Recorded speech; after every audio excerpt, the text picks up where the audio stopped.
Being in a while.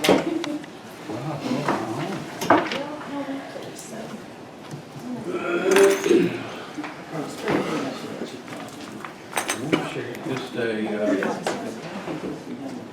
I only have one change to the agenda. I can't believe that, there must be more. Oh, there's gotta be more. Okay, well, in that case, I'm just gonna make a motion that the agenda be approved as it is. If I only got one, I ain't fooling with it. Oh. Second. All in favor? Aye. Okay, discussion items, Kevin, you wanna, Kevin's not here. Okay, my change is that we're not gonna do the update from Parks and Rec today. Okay. Make sure Mike's here. I'm here. On your sheets that I gave y'all, the sheet that I gave, my advisory board, we met a couple weeks ago. And the first sheet is 2019, obviously, and then you got 18. I just want to show you the difference that we did, in just in November. That's a pretty good number to be up on, and I think majority of the ones that did. Yeah, just in November, so it's been about that way all year. Maybe not that much, but that's really good. It's positive numbers there, so advisory board loved it. We did talk about our rates, if y'all are any interested in talking about those, going up just a little bit. We're charging 40 Friday, Saturday, Sunday, they want to go to 45. And through the week, will be 38. We're going to adjust the twilight. We got a twilight in the winter, but we don't use it a whole lot. It's usual in the summer. It's 25 Monday through Friday, 27. We're going to go to 27 and 30. Don't think it's going to affect the play. I mean, that's the one thing I didn't want to do was to move people away and go to other places to play. We wanted to play there. I don't want to backfire, so I didn't want to go. Don't want to go too high. Don't want to get up into the 50s or anything like that. It's just there's something around that are that price. They might say, heck, there. I think that's fair. We haven't developed up to 5 years like we used to. That a month or so ago, within 5 years before. So we haven't had any kind of, and this is just daily fee. This is not going to affect the members. It's not going to affect the paying members, the ones that, pay the memberships, they're going to pay some. That's our daily play. And the majority of those are time, ones that play there all the time. And I don't think we have to have a resolution to do that. We didn't do it the last time, you just spoke about it. I grew them up, so I just wanted everybody, But we do need to. on the same page. So they were good with it. Thurman wasn't really, he was fine with it, but he was like, if we're doing it, why do we want to change? Well, it's just time. Of course, it's that much better. You can see by the numbers, it's that much better, and it's worth it, so. We like to cross that line between almost breaking even and going to get breaking even. You can do the numbers, that's a good bit, so. If y'all agree with that, we'll go ahead and start with that, January 1. The pavilion, we've got everything, our beams and our trusses ordered. He's got the columns done.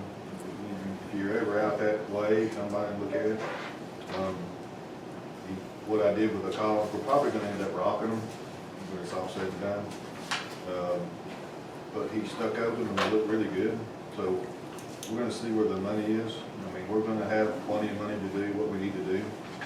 But if we can save it, then we'll save it. And we'll do this later on down the road. We'll see how it looks. But all that's ordered, and Matt's going to come and get all that done. hopefully here in the next couple of weeks. I've been on him and on him and on him, but you know how that goes, so, but it should, once we get that done in the roof on, you know, it's pretty much done. We're gonna leave it open in the rails, so we can do the other stuff inside, so, the well, waiting on, he's gonna come do it too, and me and Lloyd was talking about that earlier. That's all we're waiting on, getting the house done, the well house done, and then attaching and getting the samples done, we're done with it, so. And it's only taken us a year and a half to grow A up. year and a half. Have EPD happy with And we hope they're happy when we get done. it? Oh, yes.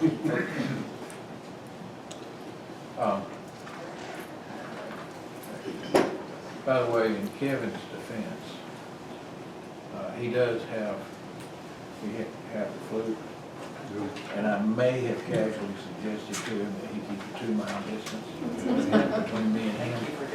So, Or they're further than 2 miles. yeah. All right, thank you, ma'am. So, Airport and Public Works. Jim, you want to weigh in on it at this point, or? No, sir, I'm here to listen, and your name is by it, so I've got a couple of things to add to it, but no, you go ahead. Okay, well, the airport project is coming on. I say nicely, I guess, at this point, we've had some problems out there with soil erosion measures and so forth. It looks like they've got those all corrected now. There's some remediation that you're gonna have to go back and do. But we're hopeful that that's back on track now and everything. We're kind of okay on that. We have been approached by the Georgia Forestry Service to rent some space out there for planes and so forth. We'll talk about that a little further on down in here. There's a separate item for that.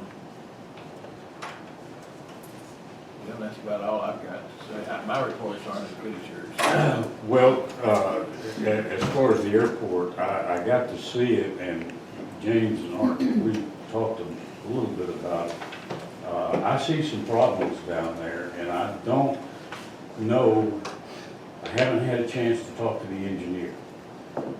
Normally what would happen is a punch list would be done. Yeah. And I haven't seen that punch list, so I don't know if it's Yeah, been. that punch list has been done. It has been done? The contractor has done the punch list. Everything was completed this past Sunday. Okay, all right. Okay, well, then once that's done, normally what would happen is that the FAA, Georgia DOT, us, the engineers, and the contractor, is we do a walkthrough inspection. We walk through it and find out if there's any deficiencies or anything like that need to be corrected, and I don't know where that has. Okay, where we're at on that, this past Friday and Saturday, Ron Stone, the inspector for Corps Engineering, we rode the site with him, looked at the punch list that he had, and then this past Sunday, that was given to the contractor, the punch list. They worked on it Saturday and Sunday, and they completed the punch list. Now that's all that's happened as far as the FAA involved and everybody else. I don't know if that's Okay. happened. All right, well, I'll check on that, Charlie, and I'll give you commissioners a report on it, but that should be done, and then we close the project out, and I haven't seen any submissions for reimbursement, I don't know where we are, so I'll get up to speed on that and give you all. And we do have, the chart. We do have change. We have sediment in state waters down there from the site and a pond that's settlement's going into. Now, that still has to be done. That's not been done yet. So we should not pay the contractor. We need to hold And that. we were supposed to be holding a 10% retainage. We should not pay the contractor their final payment until everything has been satisfied. That's right. Yeah, I don't think they've made that final request for, so I think they realize there's some items that are still Okay. outstanding. Okay, all right. But it'd be good for you to get down there and Yeah, whip them Yeah. into shape. I got to get my boots on and I've got to Did wander the Gabion around. wall get repaired? Did the Gabion wall get repaired? Yeah. It did. Okay, now the other thing, Mr. Chairman, that the county attorney and I were discussing before the meeting, one of the land acquisitions down there, they were supposed to be out by this month. What we talked about. So we might have to serve them with a notice. Well, we'll give them, we'll let the inspectors see if they're still there. And then, if they, it appears that they will confirm that they're vacated, and if not, we'll give them a drop deadline. And that is one item that Jim and I were talking about that most likely needs to be added to the agenda tomorrow. It would be my suggestion, but it's the only action item we need to authorize an advertisement. That facility or that structure needs to be demoed. Right. And if we can get that advertisement in December, we've got one crew that's already going to be mobilized in January there, and we may get the benefit of that mobilization in a reduction of a bid price if they participate in that bid process, which I suspect that they would. So it may even benefit the county a little bit cheaper. as far Yeah, as- that would be the most cost-effective way to do it is while they're there, get it all, you know. Yeah. But that's all I've got on the report. Okay. The road department, one of the things that I spent the last couple of days doing is inventorying our paving. And we still have the striping to do. And I've measured all the striping that we have to develop a set of specifications and put out for bid because of the amount. One of the things, and Tom is not here. Yes, he is. Oh, he is. We actually paved a road in Buckhorn that was not supposed to be paved. Tom didn't tell us to stop. Yeah, it was Shenandoah. Shenandoah was not supposed to be paved from the intersection of Cherokee Drive to Boardtown. Shenandoah begins there and goes to the clubhouse. But, I'm not gonna say a word, Tom, just don't fuss. But we'll do an amendment with the DOT to add that one, but that's gonna put it, it's gonna put it a little bit over what we were supposed to do. The big thing right now is to get it striped. And that's on my plate for next week is to, and I may have to ask for a special call meeting to get an award, get a contractor selected to stripe it. Now, you know it's wintertime, and we can only do striping, it's just like paving. It has to be 40 degrees and rising for us to do it.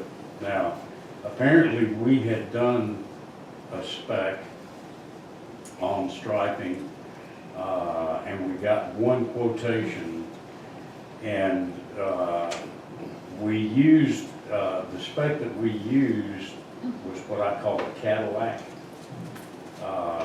We spec'd thermoplastic striping paint, and that's what DOT uses. We use just regular old traffic paint. Yeah.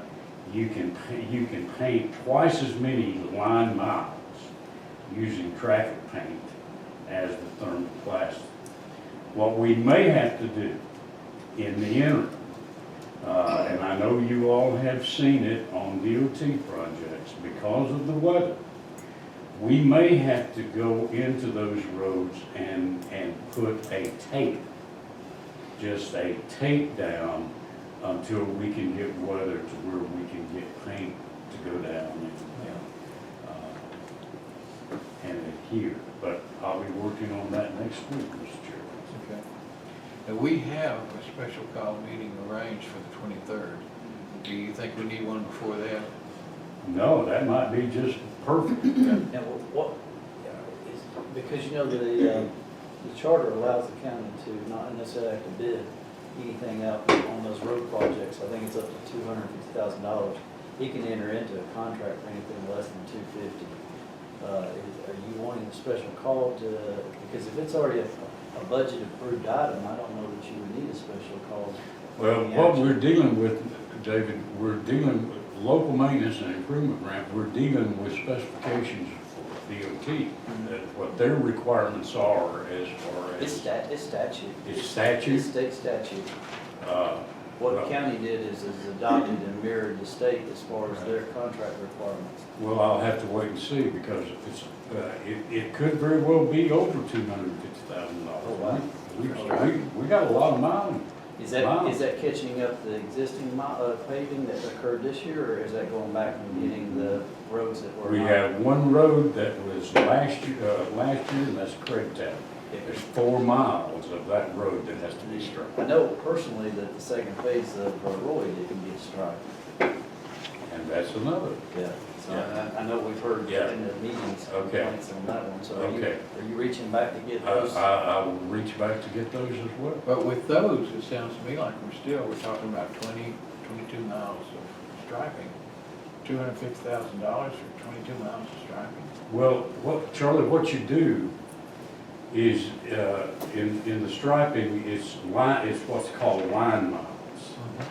Every stripe is measured in the line. The most expensive road that we will stripe will be Yellow Road, because it's got 6 different lines. Even though there was only 15 miles or so of roads paved, the line miles is probably quadruple. That's not what I wanted to hear. Oh, I know, and that, I'll go back home now if y'all want me to.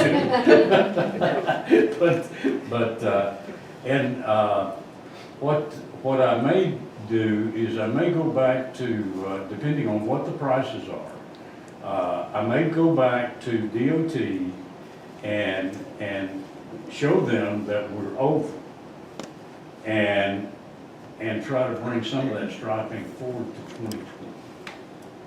And I think they would let us do that, but I'd like to get it, since it was a 2-year thing that we were doing this year anyway, I'd like to get it put to bed Yeah. and I start agree. 2020 afresh, you know. They would do this. Okay. Does the striping have to be above, I'm sorry, does the striping have to be above 40 degrees, like within 24 It has to- hours to yeah. stay above? Carleen, it has to be 40 degrees and rising. And I will tell you, I will not stripe at nighttime. We had a grant a couple of years ago, a DOT grant, and they did all of the striping at nighttime, and it was an absolute nightmare. We had residents that had damage to their vehicles and things like that because of the paint has got to have time to dry. Right. And you've got to have the proper traffic control in front and behind to keep traffic off of that wet paint to allow it to dry. So does it take do you have to be above 40 for 24 hours? Or just so long, or do, if you don't know? It depends on the temperature of the pavement. Ah, You know, They have thermometers, they measure the temperature of the pavement. But the air temperature, or the ambient temperature, has to be 40 degrees and rising. But the temperature of the pavement is the big thing. Putting it there. I thought we talked about $2,500 a mile striping. Yeah, that was what we had earlier, I think. Remember the list that we had, it was gonna be 2,500 a mile, except Eller Road was gonna be 5,000 a mile. Yeah. I don't know about that now.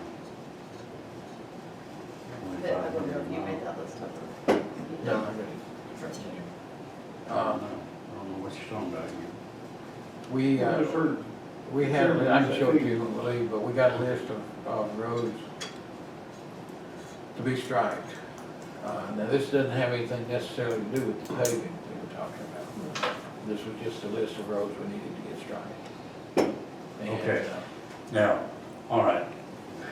Okay, there's a difference, if you're restriping an existing road that has not been paved, you know, in other words, your stripes are already there and you're just going back and you're freshening up, that's a whole lot cheaper than it is when you're going out where there is no striping, where the contractor has got to do the layout and everything. That's a different animal than just restriping. Yeah, well, this was restriped. Yeah. Restriping is pretty simple, because they've got a stripe there that they can go by, or parts of it at least. They don't have to do any layout or anything else. But now on the roads that we have repaved, there is no stripe there. So they've got to go out and they've got to actually mark it, you know, on the ground and stuff, and that drives cost up. But we'll just wait and see what kind of price it will be. Okay. Anything else on roads? Okay. We were delighted, by the way, to suddenly have a road paved that we did not expect. Good. Our assumption was that while you were removing speed bumps, just went ahead and removed those as well, and what the heck, you're down there fixing that part. I'm not gonna say anything about speed bumps. They're gone. They are. I have no plans of putting them back unless the commission says put them back. Because, well, speed bumps are they're a problem. Funny you should mention that, because I've had a request just this week for speed bumps. Oh, really? And I told them that as near as I could recall, David Clark and Jim Smith were absolutely opposed to speed bumps. They are an actual liability, and you can, there's an exposure to the county for when you put a traffic control device, and that's what a speed bump is. You better be sure that you're ready to accept consequences. But anyway, Shenandoah was only supposed to be paved from the intersection, the three-way intersection at the mailboxes, to the golf course. So That's my understanding. and I haven't even broken the cost out, but the cost of that asphalt for Shenandoah from Cherokee to Boardtown it definitely will put us over budget. So we'll have to see. I'll have a better report for you next month. Solid waste, one of the things, I don't know if you all have been getting these reports. This is a report that I started giving you some time back. No, we have not been getting that. Okay, well, we're pretty well on track for 2017 and 2018. We'll probably be a little bit over. But one of the things I'm a little bit disappointed in, and I don't know what's happened, is with the sheriff's department pickup. And I need to investigate that and find out what could be something that they ran into staffing wise or personnel wise or whatever. But we're pretty good on solid waste. Now I understand that we're already in budget phase right now. One of the things that we had talked about before my absence was looking at the prices, the scale prices. Have we given that any consideration? We at have, all? we got revised prices because what we had was a little old, and it turns out that in the prices they gave us originally, they did not include the software that was gonna be necessary to make it all work, so we had to go back and get yet another price. It did put it over what we had budgeted, so we did a budget amendment a couple, 3 months ago to cover that, and I have told Randy to go ahead with that, let him know to get started on it. No, what I was referring to, Charlie, is the price that the county charges per. Oh, I'm sorry, I thought you were talking about the price to replace those scales. Okay. We have not made any sort of change in price. Okay, now, that's one of the things that, in the analysis, when we finish the 12 months, one of the things that you'll see is that the dollar a bag pretty well takes care of itself. Where we are losing money is the scale prices. Is that the chart? It's just the volume. The volume continues to increase. The charges that we are getting from our contractor, of course, they're going up another 5% this year, this 2020. And it's whether the commission wants to continue to eat the difference between what we're charging and what it's costing, or whether we want to try to bring that a little bit closer together.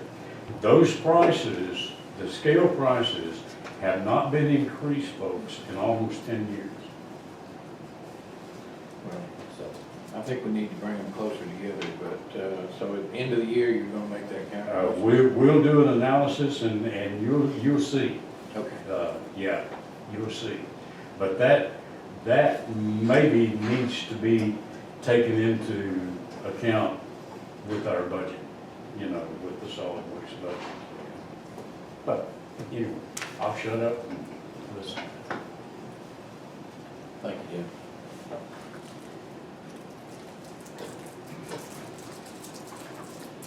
Okay, Laura, you have an update on the swimming? I've got an update on the swimming pool. I talked to David, and we're working on where to draw the line on how much to salvage and how much to destroy as far as out from the back of the Civic Center. So we should get that resolved this week and be able to come up with some specs on some demo work. All right, so that's what we need before we can do the demo. Yeah. And it's better, Charlie, just going out there, I'll get with Kevin and saying, how far out from the concession stands do you want the demo work done, whether it's 5 foot, 8 foot, 6 3/4 feet, or whatever. And Just want to reiterate on that subject, the difficulty in the plumbing that we've had out there and coming out a little bit further on both sides of the pool. yes, I'm aware of that. If that has to be taken out, now would be a good time to correct some of that, Yeah. or just make sure it doesn't get hit worse than it already is. Yeah, I've talked to Kevin about the filter system and that underground stuff there, so, yeah. we'll take that into consideration. And there's some plumbing in the restaurant we need to correct. If it's possible, if the demo goes back that far, we'll see. Okay, well, that whole filtering system. I'll let you know if, Yeah, that whole filtering system's got to come out. So that's getting pretty close to what you're talking about. I'll get with you on that. Okay. So it sounds like, DJ, you're gonna wanna be involved with the, where that line's drawn? With it, yeah, I will need to be because of our past problems with that plumbing situation in the past. If there's a line that can cross that we can replace some of that that's been a problem, then that would be a decision that has to be made. Okay, because they're gonna try to get it together this week, so. I'll get that. Okay, I'll get with you. What kind of time frame are we thinking down the street? You know, originally, I really wanted to have this done by opening day. I don't think we're gonna be able to make that. And the big problem that we've had, and this is a frustration that I've had, and I was gonna talk about, we have another thing to move here, but I'm getting really frustrated because it's been 7 months now, and we've made almost zero progress. We've spent our time trying to find us a location to put this thing. We started out at Clear Creek. We got a lot of opposition to that, and then the East LJ stepped up and we'll pay for the property across from the soccer field. We spent forever having various tests done out there and finally concluded that that was not going to be economically feasible. We decided to start looking for some property and had some ideas on that fell through. Then we came back to the idea of just putting it where it was before.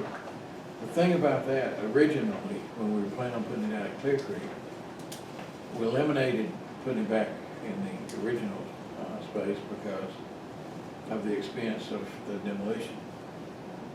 We could just put it out at Clear Creek and not have to pay for the demolition out there right now. We could do it down the road somewhere. And once we've eliminated Clear Creek, once we gotten into the mode of we're looking for some property to buy, at that point it became advantageous to think about, well, maybe it's cheaper to demo than to buy more property. So we've just gone around the world with this thing. I'm getting really frustrated because we're making very little progress. And I'm still pushing to get it done just as quickly as we possibly can.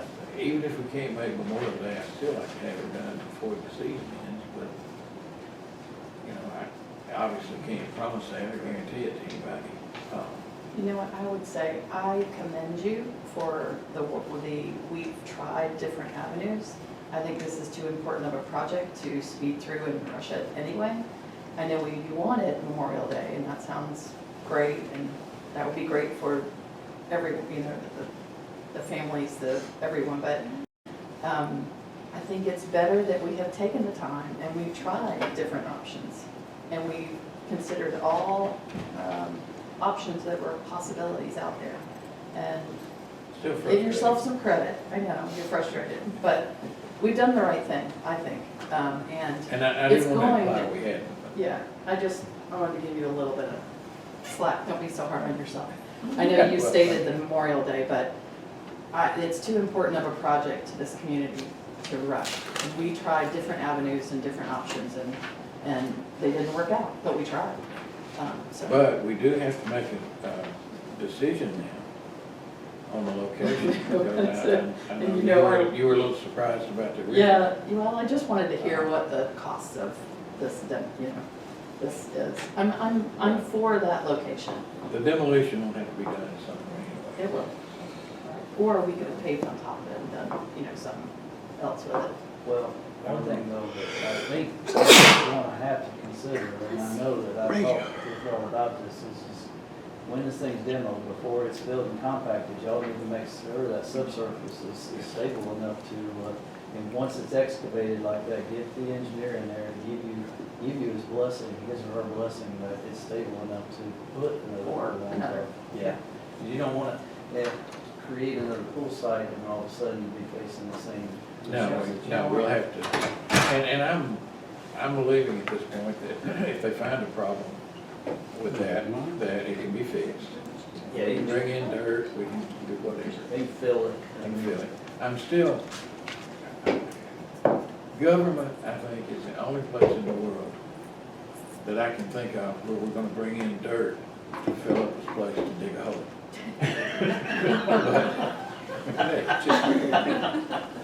But that's the way it is, I guess. The Karleen's right, y'all did your due diligence on both of the other sites and you realize that it just feasibly didn't make sense to proceed.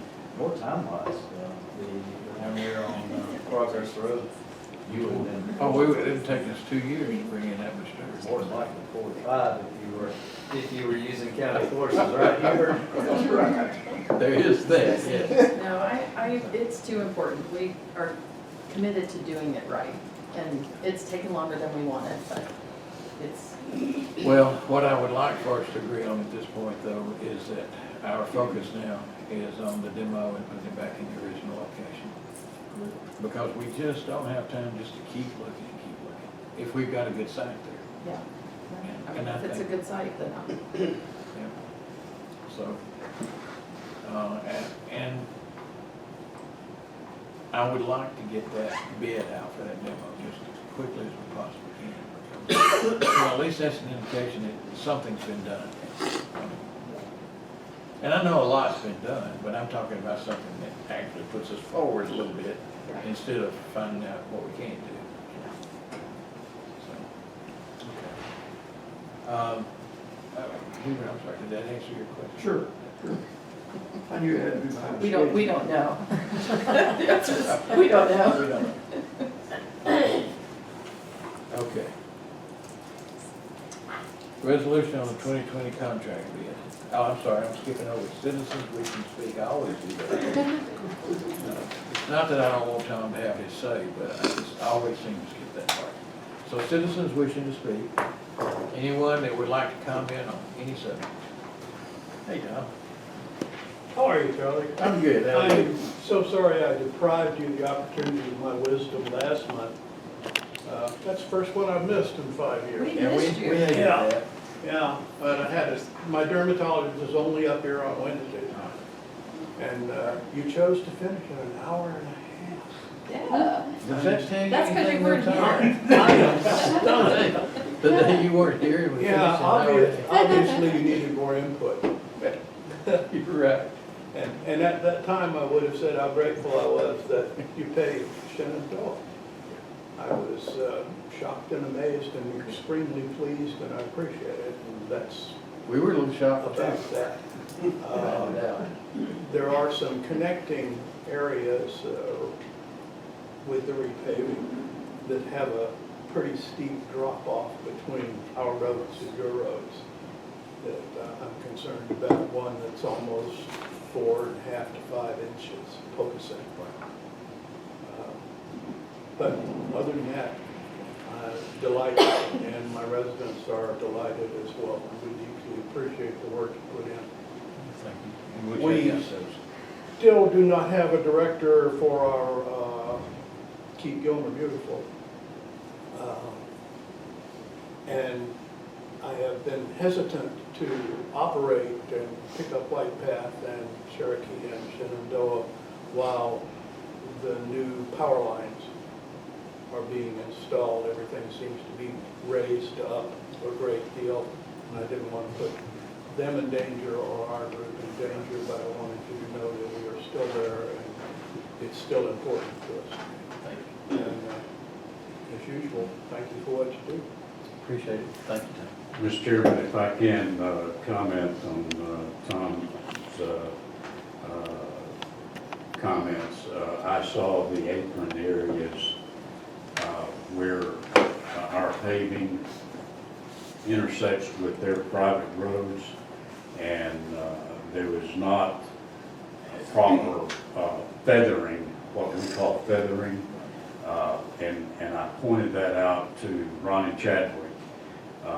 And what we'll do is we'll come back with a pothole patcher and we'll try to feather that out as best we can. The other thing that I want him to know, and I want other property owners to know on other roads, we still have the what we call the shoulder to be done. Anytime you're paving, when you raise that surface up, then you've got to come back and you've got to bring that shoulder up to a minimum of 2 inches below the actual top of the surface. So Tom, I see those things. Yeah. And, but again, weather is a big factor in that, but I've already pointed those deficiencies out to our superintendent, and it's on his list, so. Well, we've made out our fishing schedule for next year, so get with me and I can give you dates not to plan on working, because it will rain, thunder, sleet, lightning, the whole works on those days. Oh, fishing. Yeah. That's what it out. Wait a minute, now Brumby, where did Brumby go? He's got an event he had to Oh, go oh, to. Anyway, okay. Anybody else that wants to make any comments? Thanks, Jim, appreciate it. Okay, that brings us to the resolution on the 2020 concrete bid. We need your help on this one. I have not seen that at all. You don't mind? And is it just concrete, is that all They we're did doing? everything else Yeah, last everything month, else. but they didn't do concrete. They wanted to look at it some. Well, I haven't seen the other. Jim, I told them historically that the county hadn't utilized concrete as a general rule that much in the prior years, so that's part of the reason I think it was awarded to West in previous years, and just the usage wasn't there. But there may be a big project this year with the pool. Yeah, you're fixing to use a bunch of I don't care if we concrete. just show them. I'll call my copies for him and We need you to look at this concrete, Jim, because it's not just a price, it's a whole range of prices. Okay, well, look, I'll look at it, see, cause there's different mixes and, That's what I mean. and stuff like that, and, okay, all right. So we have awarded everything but concrete, I right? sent Dixie and Susan the ones that they awarded, that I'll send you a copy. Okay. Okay. Yeah, just, if you can look them over for tomorrow night. And really, I guess that's all we need to do on that. Yeah, we're waiting till then, let it come back.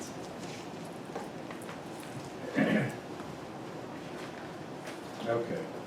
Back to the pool. We're back to the pool, but we pretty much kind of had the discussion on the pool. The main thing I wanted to do was just, make sure we were all together on the location. And I did want to whine a little bit about the lack of progress, and I feel like I accomplished that. So, Feel better? I feel better. Okay. Discussion and possible action on lease renewal with the State Properties Commission. I believe y'all have a copy of the letter in here from them. What I think would be just wonderful news. Yeah, I was like, what chamber do you know? That's crazy. Oh, believe me, we can use it. I know. So it looks like January 31st, they will be exiting that space. And I would throw out some possibilities here. Obviously, we've got at least one more meeting in between before they'll be gone. I would like to present sort of a scenario to imagine. Imagine that we move planning and zoning into there and find another location for the sheriff to have his evidence room, we would have a prime downtown location that we could just sell. Now, if we can work it out space-wise, further imagine that we can move the UGA folks, from Progress Road Right. over there. That particular building is a maintenance nightmare. Right. I shouldn't say that if we may be selling it. That particular building is really, has been well maintained. It's the UGA extension office there. On Progress. That's the one that's been well maintained, but not in good shape. Correct. No, it's in good shape. It's in good shape because it's been well maintained. We just don't want to talk about how much it costs to well maintain it. So, if we could move those folks into there. That building has served the UGA folks, and it's been our emergency management center. Emergency management is in the process of moving to the airport, so that'll be gone. If we can move them into here as well, then we can choose to sell that building, or if we've got some other use for something, we could use it for other things. The building itself, I don't know that it'd be worth a whole lot, but similar to what we've got here on the square, on the roundabout, or whatever it is we've got now. It's a prime commercial location, I would think. So I think Get back on the tax roll too. it would get back on the tax rolls, for both these buildings, Right. tax rolls. But in one case, out in Progress Road, I think the land is probably worth more than the building. But in any event, we could bring those folks here into that space here in the courthouse, and we would have two good opportunities to rid ourselves of it. And rid ourselves is not a good term, because the building here on the roundabout is really a nice thing. But well, I'm not even thinking of freeing ourselves, I'm thinking of putting money back into the general fund here. We'd have a good opportunity to put some money back into the general fund and relieve ourselves of some obligations at the same time. That's, when I first got that letter, that's just what immediately popped into my head. I figured you think planning and zoning, which is what I thought too. I think both sound like a great idea. Well, they wanted to be there for a while anyway. It and, makes sense because of environmental health. Yeah, they were. Yeah. Right. But the main thing is I want to empty that building, and that building should bring a good price. Planning and At zoning least one. originally in the design was supposed to be where they are now, so planning and zoning. We started out there. Yeah. Didn't last. Go back to its original design location, which the citizens loved because you were immediately adjacent to the health department. Everything was right there, you know. We have to send them to the courthouse every time we come in, so they. That's wonderful. We could even make them immediately adjacent to the UGA folks. Well, if they need to water test it, I can just send them next one. Yeah, there's a lot, it opens up a lot of possibilities for us That's to have that space freed up. Move forward before somebody puts up a new. Well, I have deals, Hubert. Now, I have deals. Do you want to redo the floor? Not yet, I may not now. Well, No, I've got approval on the That's agenda to true. do it, but I have not made any arrangements like that. These had a benefit. I was gonna wait till I know after you the year did, because folks, because that's it's when the money would be security, available, that's so where I'm glad I haven't.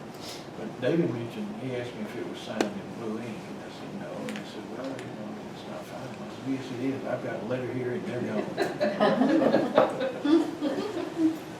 Okay, anything else on that That's particular great. topic? That's great. Charlie, can I ask you a question? Yes, about sir. UGA? Yes. Why is it that we have to share? Why is it that we have to share or provide Our service. representative with another county, we have enough Oh. going on that. Because we don't She want would to be fund fully one of our worked own. here. Do what? I mean, we have an agent Yeah. who is being shared with another county. I don't know, you know, if that's a UGA thing. I suspect we could probably get our own if we wanted to fund it, but There's one back down there. so.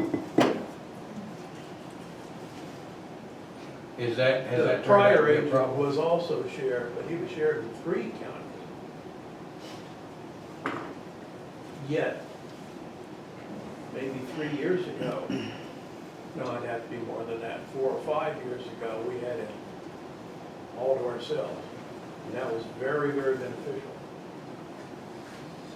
So that's a concern that I wanted to express. Okay, and I don't have a good answer for you.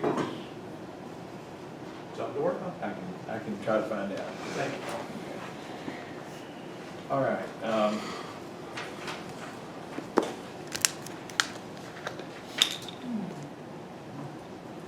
Discussion and possible action of the watershed dams. Originally, the only thing that I wanted to mention on that was that our contract with these folks expires the last day of this month.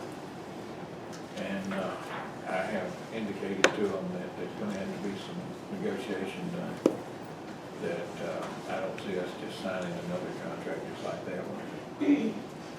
There's not a lot wrong with that contract. I just would like some specific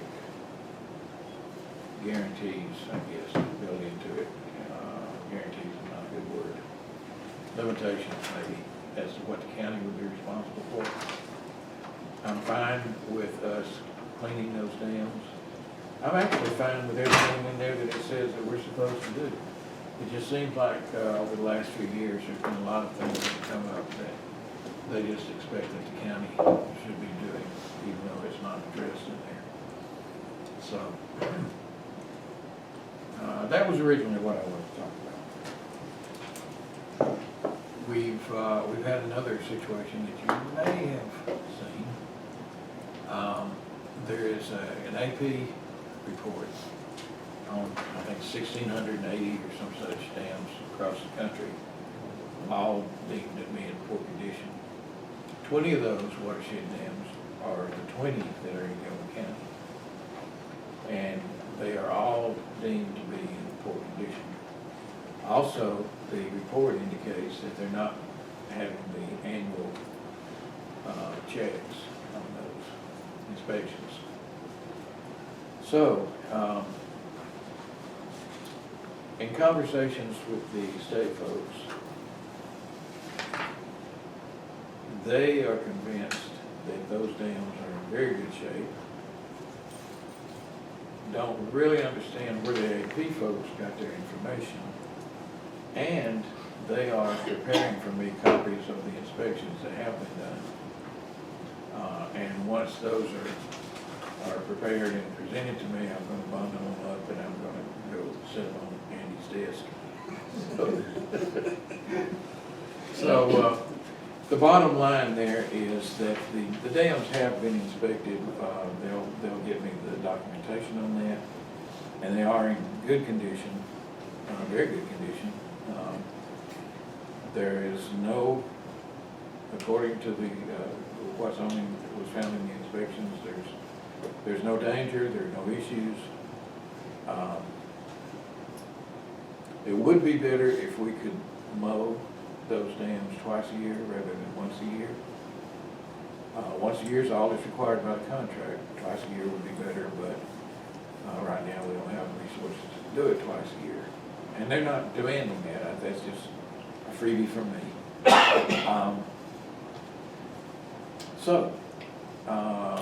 We appear to be in good shape there. We do have documentation. They're getting it to me, and hopefully we'll get that behind us.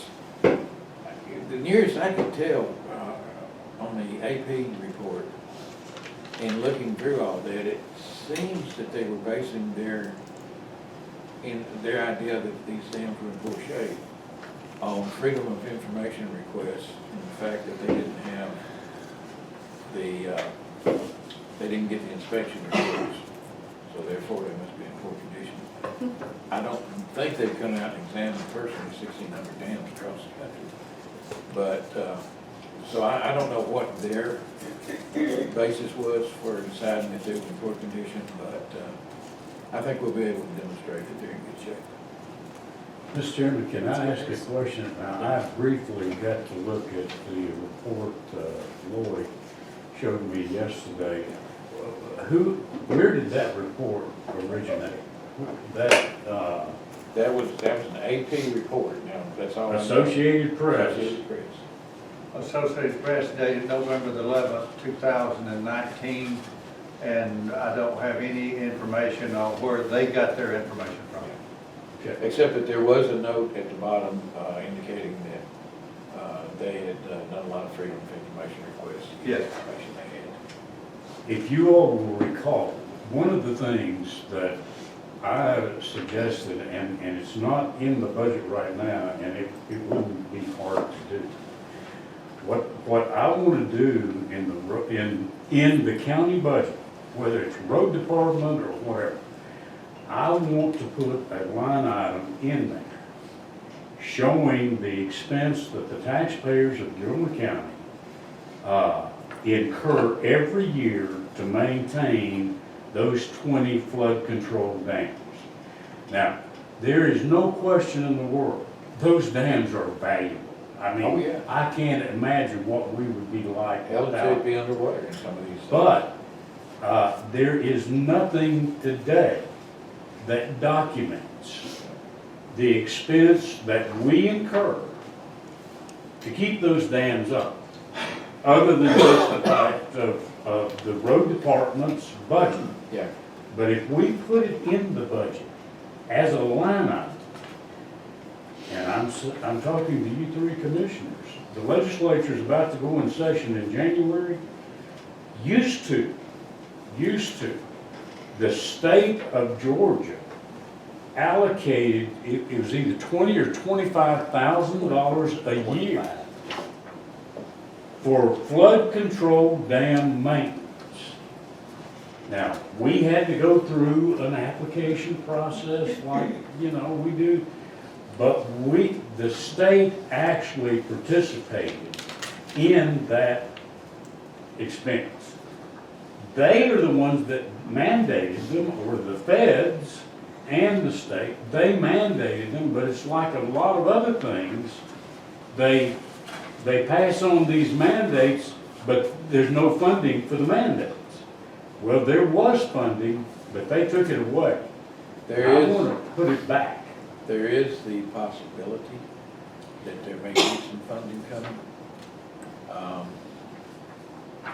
But that's something that will be part of the negotiation of the contract, and that we probably don't want to discuss here right now. Oh, okay. All right. Sorry, I jumped the gun. No, it's a good point. Okay. But there are some things in progress that I hope will accommodate. Okay, great. The funding is one of my big issues with renewing this contract. I promise you, the road department, we will spend somewhere between $30,000 and $50,000 a year just to maintain those dams. Okay, anything else on the watershed then? Discussion and possible action on approval of an MOU with the Sorba folks.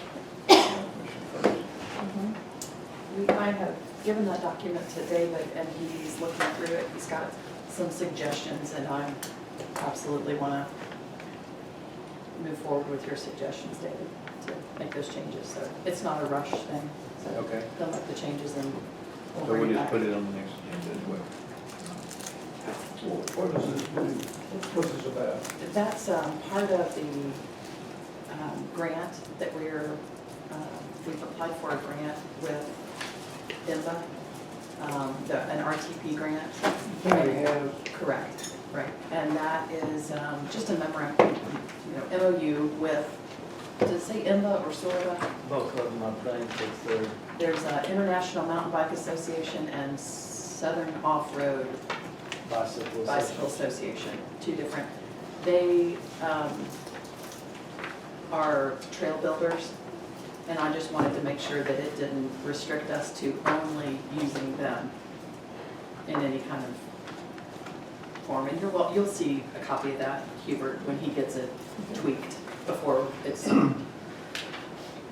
And then if you have further questions, ask me. Okay, anything else in that for now? No, that's it. And it's very typical, other counties have signed the same thing, White County just signed it with some of their trails they've done, so it's not.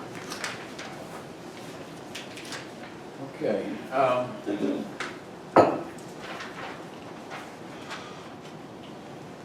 before we proceed, I have to put a little on water.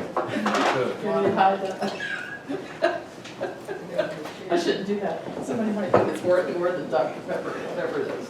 I'd rather them think that than think it's Pepsi, if the bar gets on me for Pepsi. Yeah, well, yeah, I'm just saying.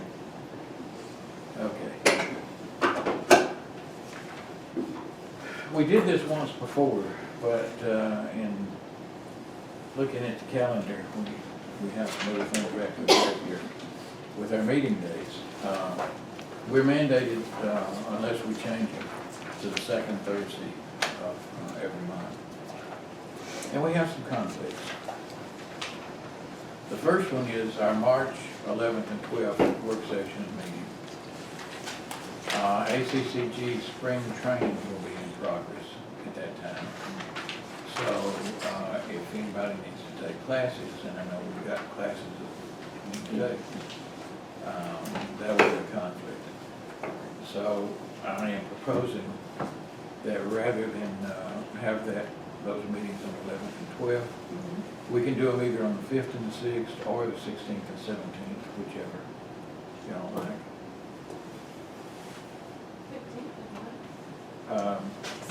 16th and 16th and 17th, or the 5th and the 6th.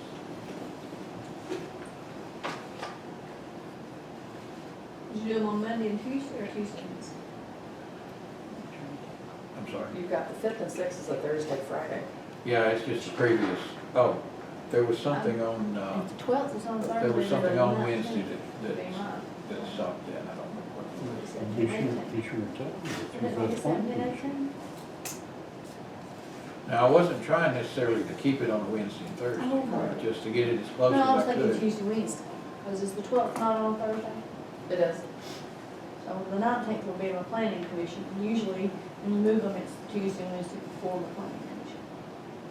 Usually. Okay. So I'm figuring 7 and 8. Is that all right? Either of those is fine with me, that's 16th, Okay, so 17th, you're, 18th. you're saying instead of the 16th and 17th, it should be the 17th and 18th? Well, I was just thinking that you didn't usually do Monday and Tuesday, it was usually Tuesday and Wednesday. But I'm good either. It's usually Wednesday and Thursday, Yeah, but. I'm good any of that. And, you know, I can make sure that there's not anything on the 18th that will prohibit that. The only reason that I went Monday and Tuesdays is I was trying to get it as close as I could to the original dates. Y'all generally try to stay away from meeting on Wednesday evenings. Because of church. Well, then let's don't do that. Okay, 16th and I just, 17th. that's generally what you Okay. try to do. Well, that's true, so, Okay. 16th and 17th. uh,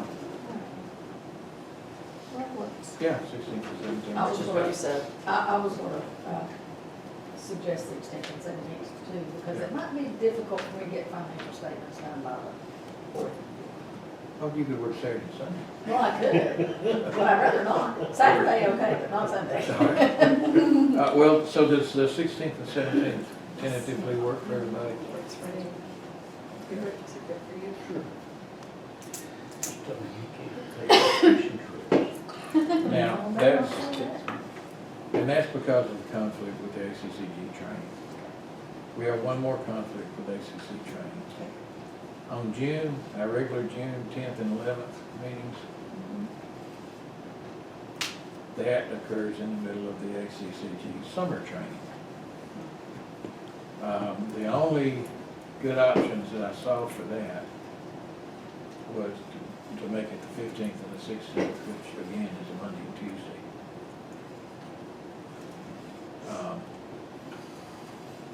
I should have printed out my calendar and brought it in here with me, but there were things from the previous week that ruled that out. So we didn't have the option of backing up or going forward this time. We can only go forward. I'm okay. Yes. I have some tentative plans. Well, I mean, these are just suggested dates. I'm not supposed to do it. I was about to say, when are we gonna Yeah, the first week of June. So, Lord, they better be here by that time. If not, before my poor granddaughter explodes. Okay, we have one other change in May. Our regular May the 13th and 14th meeting, for reasons that I would rather not disclose. We understand. Yeah, y'all understand. If we could do that on the 18th and 19th, again, the following Monday, Tuesday. Can't do it on the 18th. Okay. Let's hold off on that just a little bit then, and when we take a break, I'll go check the calendar and see if there's any other. 12. Yeah, I just need to make sure Sure. that, Okay. yeah. So let me, when we take a break here a little bit, I'll run check that out. So, we can move on from that then, if y'all ready, we'll come back to that particular one. Final adoption of the chapter titled Commercial River Outfitting Ordinance. This will simply remove those private entities and nothing else. Any discussion or comments on that? Discussion and possible action of resolution for a local use spot. Now, it's where the rubber hits the road. We know literally. Where the rubber hits the gravel road, if you know what I'm saying. All right, well, I'm gonna give y'all a short version of the spiel that I gave at the town hall night meetings. We've got 501 miles of road in Gilmer County. Almost 200 miles of that is gravel roads. In my opinion, the gravel roads are worth driving crazy. We could have every one of those gravel roads in absolute tip-top shape. And the first one of these really gully washer rains that we get all the time comes through. And after that, virtually every one of those roads will have gullies, they'll just be in horrible shape. People will be calling, saying my road's terrible. So we get out and we start trying to repair the damage and fix these roads.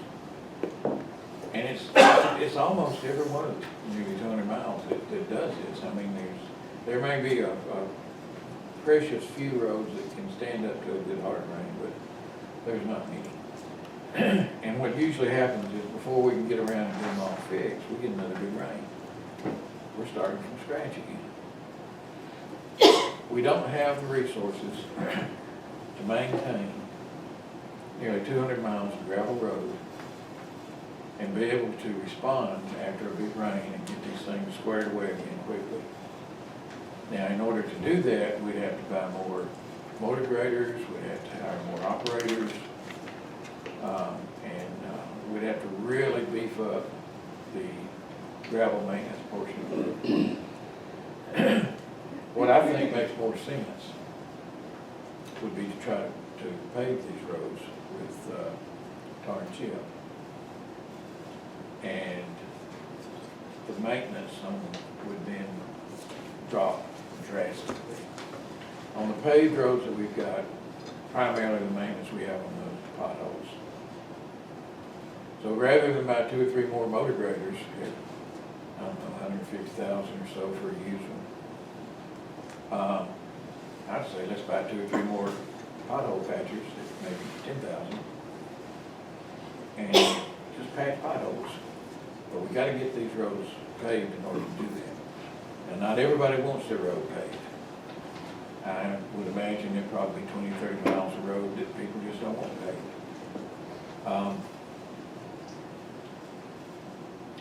We can maintain 20 or 30 miles of gravel road. We can do that. It's just when you start getting up into the hundreds of miles, it becomes a serious problem.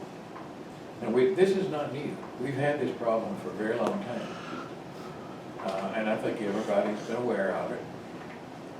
We've made a lot of progress in the road department in the last few years. We've replaced a lot of equipment. We've hired a lot more people. The problem is that roads are expensive in a way that nobody can even hardly imagine. We can go on the way we're going, and my best guess is it'll take us 25 years at this rate to get our roads in good shape, given the fact that we are making some progress, slow progress. But it'd take about 25 years. In this recent campaign, there were a number of folks that said they were going to run, that ultimately did not, but they latched onto roads as their issue of choice. There were some candidates that latched onto roads as their issue of choice. And these folks stirred the pot. Didn't say anything that, well, I was going to say they didn't say anything that was not true. I guess if you take away the exaggeration factor that a candidate usually throws in there, that would be the case. But we went from a situation where people understood that there were problems and we were making some progress and weren't particularly happy about it, to a situation where people are really fired up now. Election's over, but they were still really fired up. And they're right. You know, we need to do something about this. So I've tried every thing I could think of. Because trust me when I say the last thing in the world that I want to do is recommend another tax. In this case, the local T-Spots. If I could have found another alternative, I'd be pitching that to y'all right now.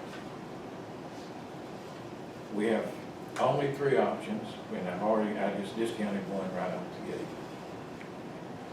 One option is we can increase the millage rate. That's what I've discounted. That's not an option in my opinion. Which leaves us 2 options. We can continue just as we are, or we can implement a local T-Splosh. Now, if we continue just as we are, we're making progress. We're getting to people as quickly as we can. We'll still do the best we can to keep them up the best we can do it.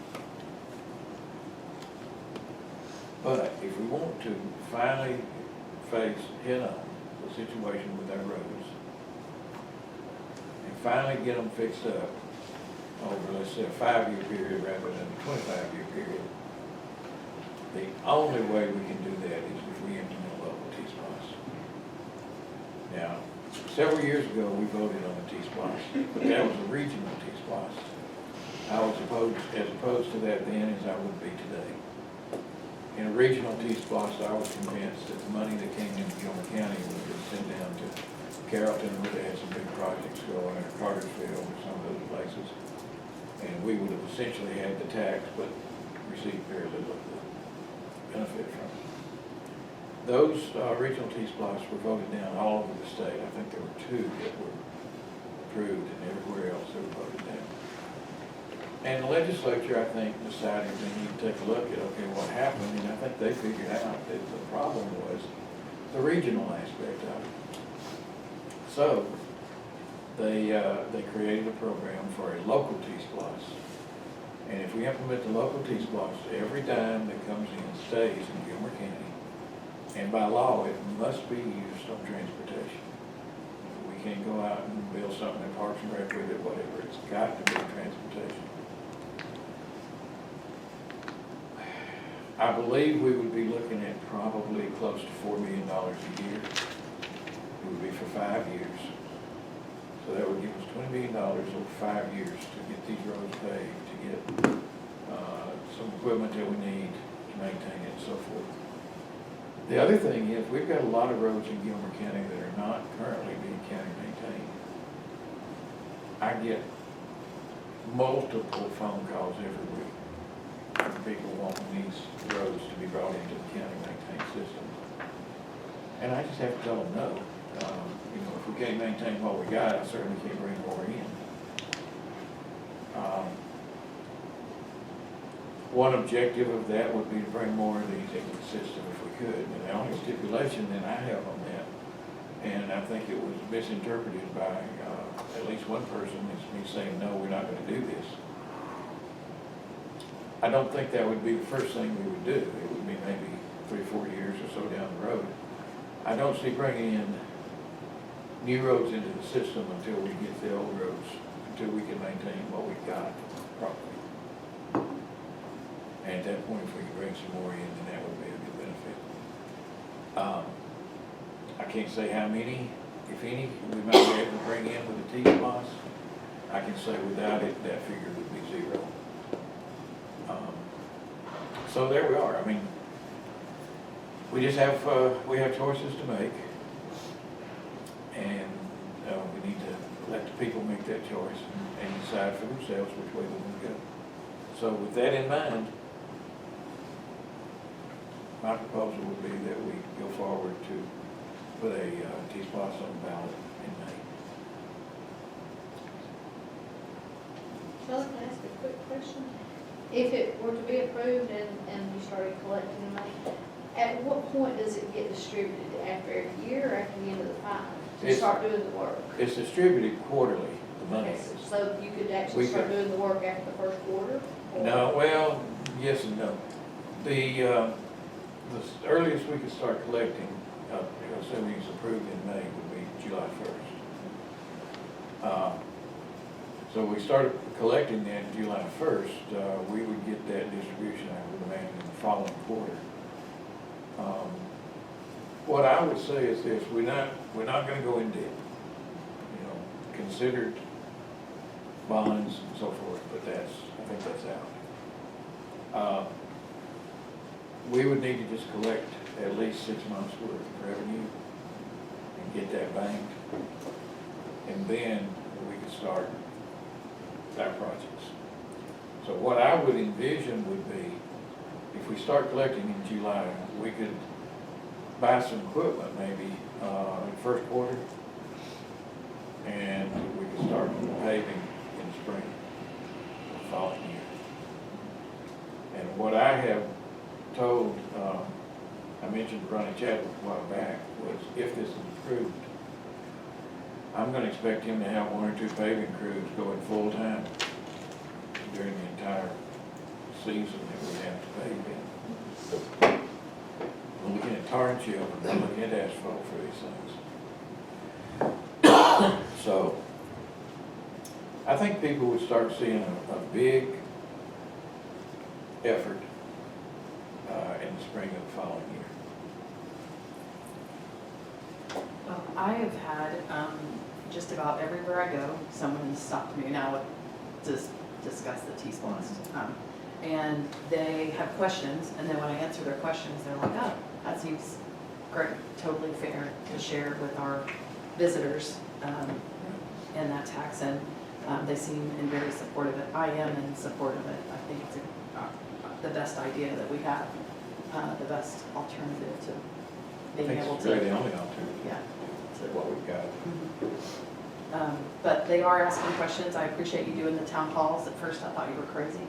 I was like, oh, but I think It doesn't they mean I'm were. not. Yeah, it's true. But they were very informative. We had a good turnout, I thought, on all of them, and some real legitimate concerns. And they were able to, the community was able to speak about it.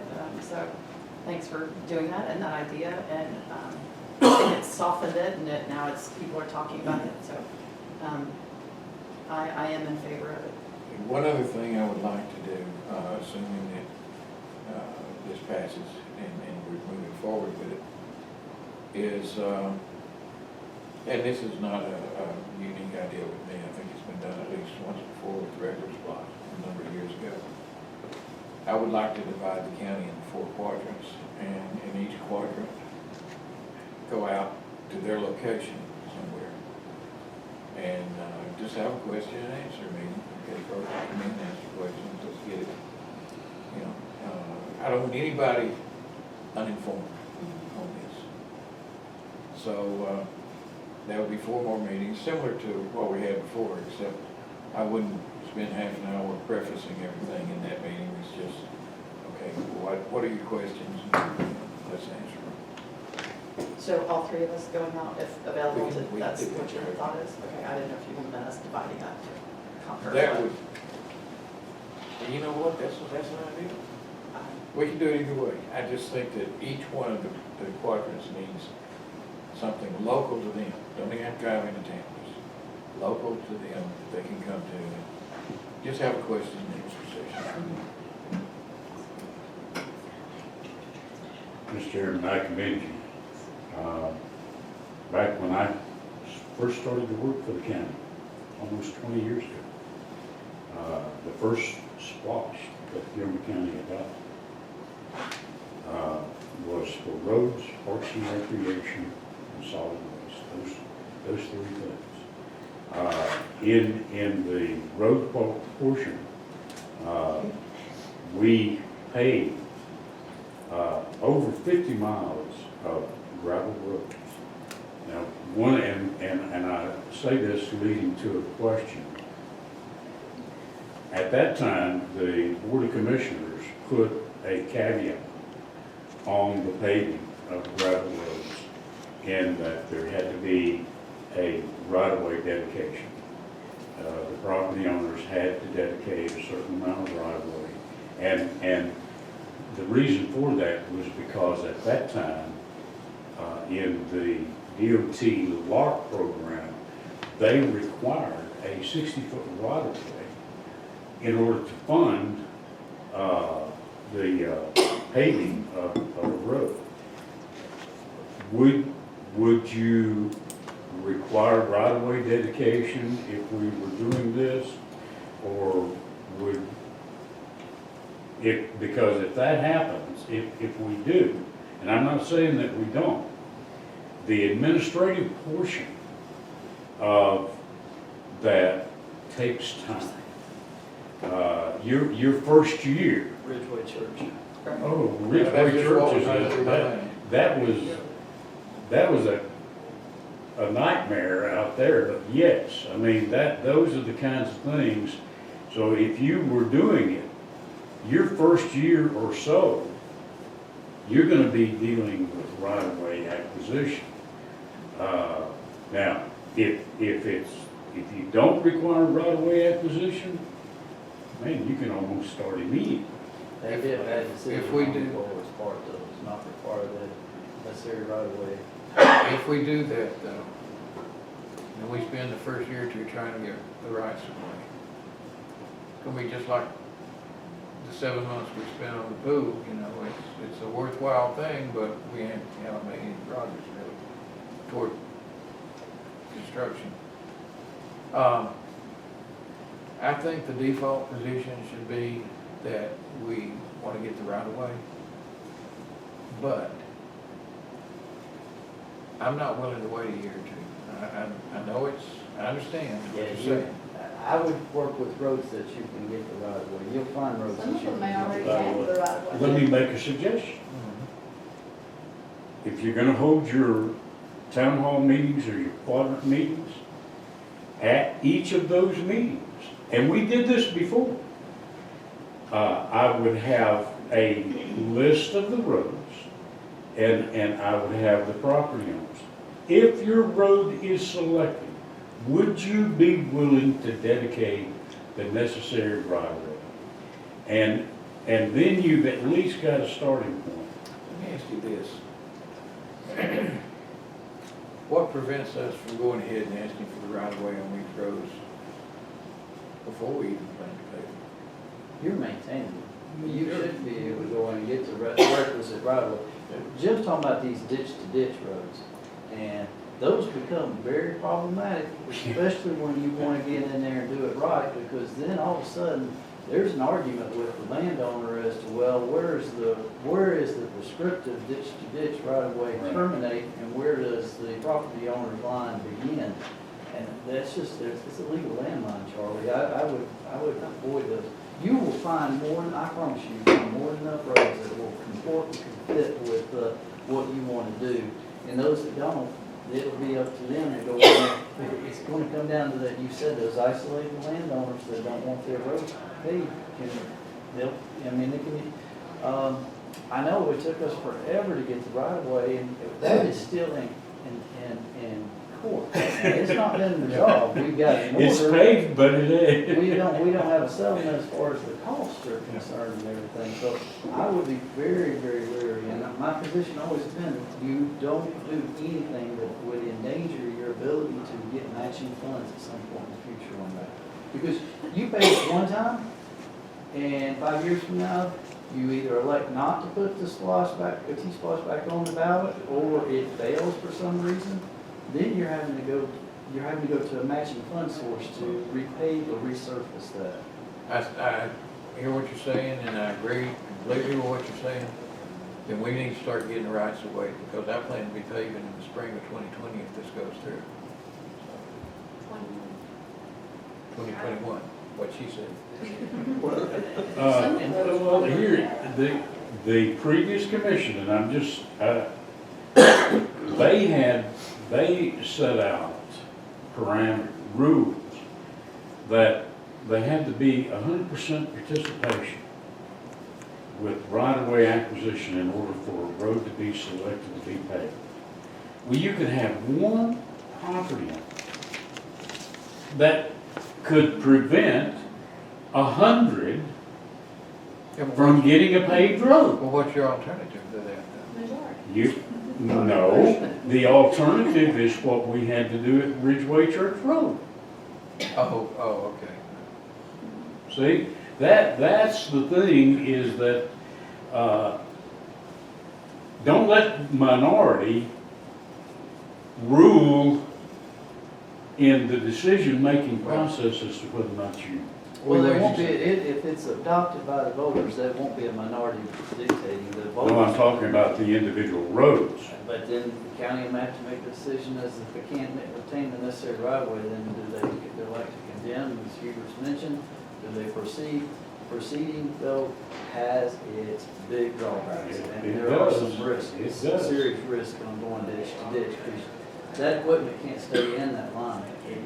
As best as you'd like to think it can, when they went in and graded the roads in Coosa a lot of years ago, there's roads that are actually on property owner's property, and the property owner owns the road. It's just all, it's I had a one mess. road that had 7 lots. It ran through 7 lots in Coosa.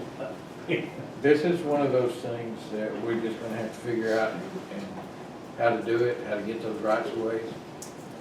Because if these folks approve this T-splosh, I am I going to love be it. paving in I the spring of love 2021. You've identified the situation and the options. And SPOS is the only tax I know of where the voters have a direct voice rather than going through an elected representative. Right. So I think it's up to them of how much we as a commission push it. I'm not sure about that. Y'all I can't think it ought to be up to the voters, totally. You can't champion if that's against the I'm law. not sure what you think about in the meetings. Just to answer the question. So, If it comes off that we're championing it, maybe it's a bad Yeah, idea. y'all can't I'm not fund, sure. fund anything, no advertising. I'm not sure about nothing. But Just You provide just facts, make it you an can provide your informational opinion. thing. Not necessarily to champion it, just make it an informational thing. Yeah, that, as long as it stays informational, it's not solicitation Right. or anything of that nature, that's where but you. anything you do is going to push it. Actually, Anyway, thinking back, just the comments I made here this morning could be deemed as a solicitation. But we were deciding. if we go forward, I think it's crucial how it's worded on the ballot. And then secondly, how we account for it.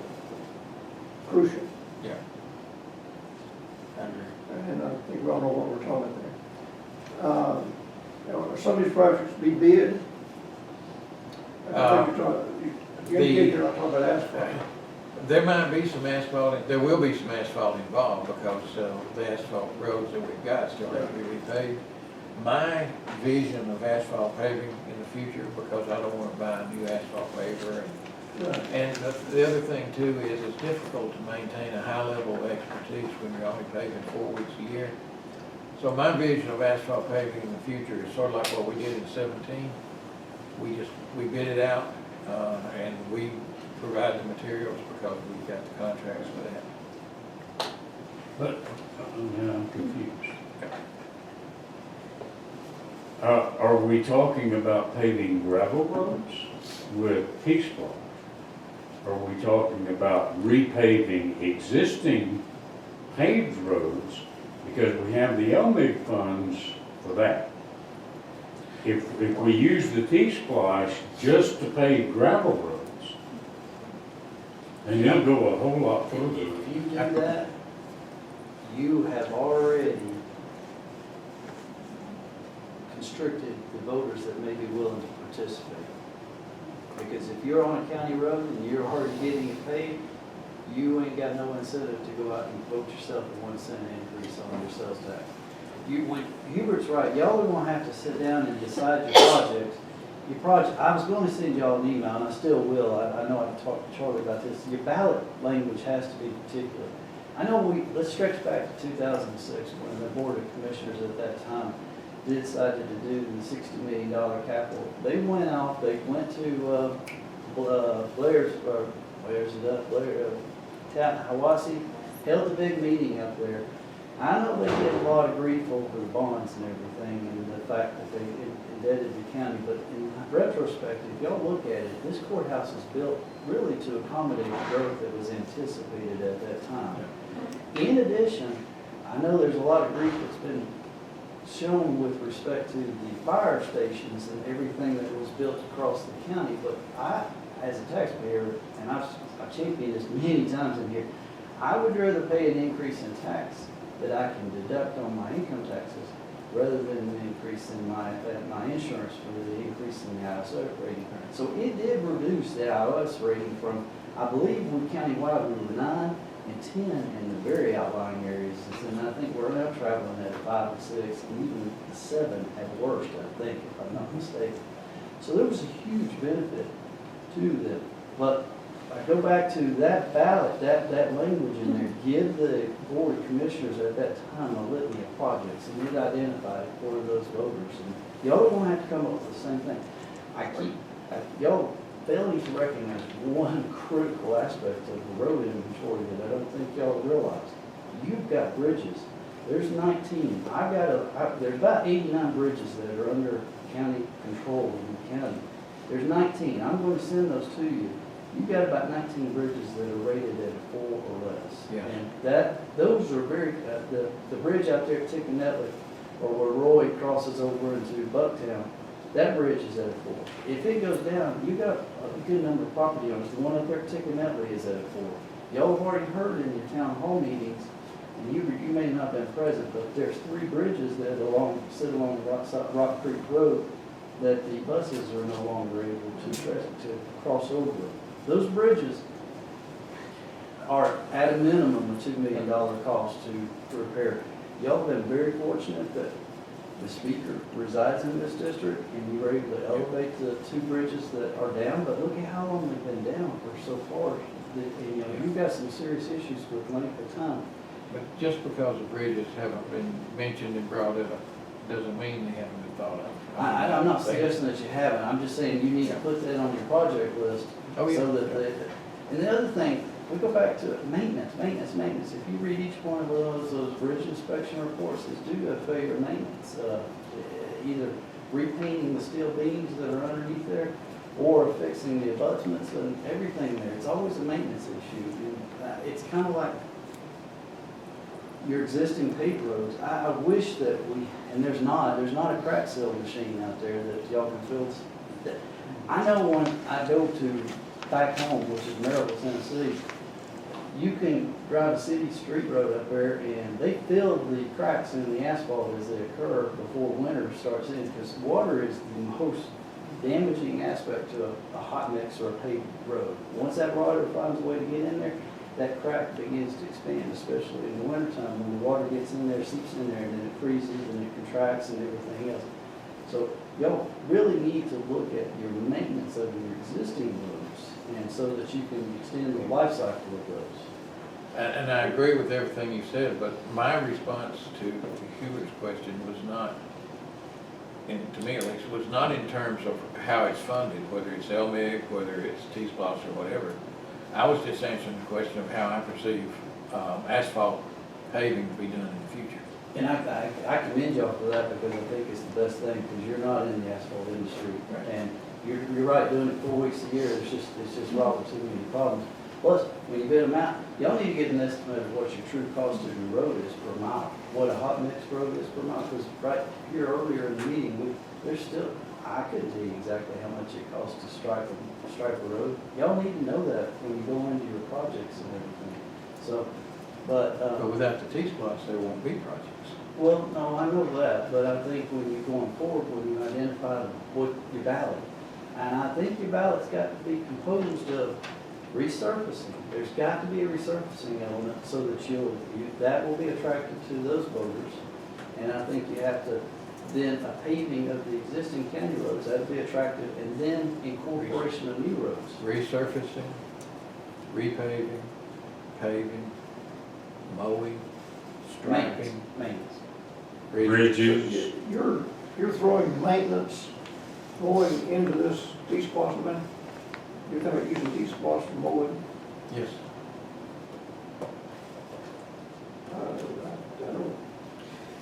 I don't know, is that means? My suggestion Oh, well- is this, Before that though, Jim, let me say this, in terms of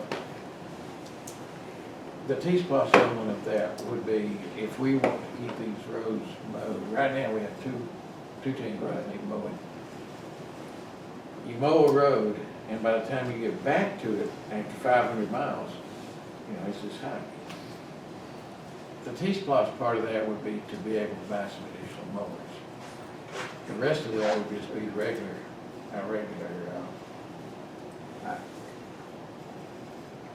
If I'm voting on T-SPLOST, I see you buying a mower, I'm a little concerned. Okay. And those are the elements that y'all can develop in your ballot. And Yeah. But are you saying we have to identify projects before the vote? I'm gonna go back and look at the white papers on this C-SPLOST, but generally speaking, it's kind of like E-SPLOST and y'all SPLOST. You've got to identify, it doesn't have to be specific, but you've got to give the voter enough information to identify what they are exactly voting for. But not specific roads.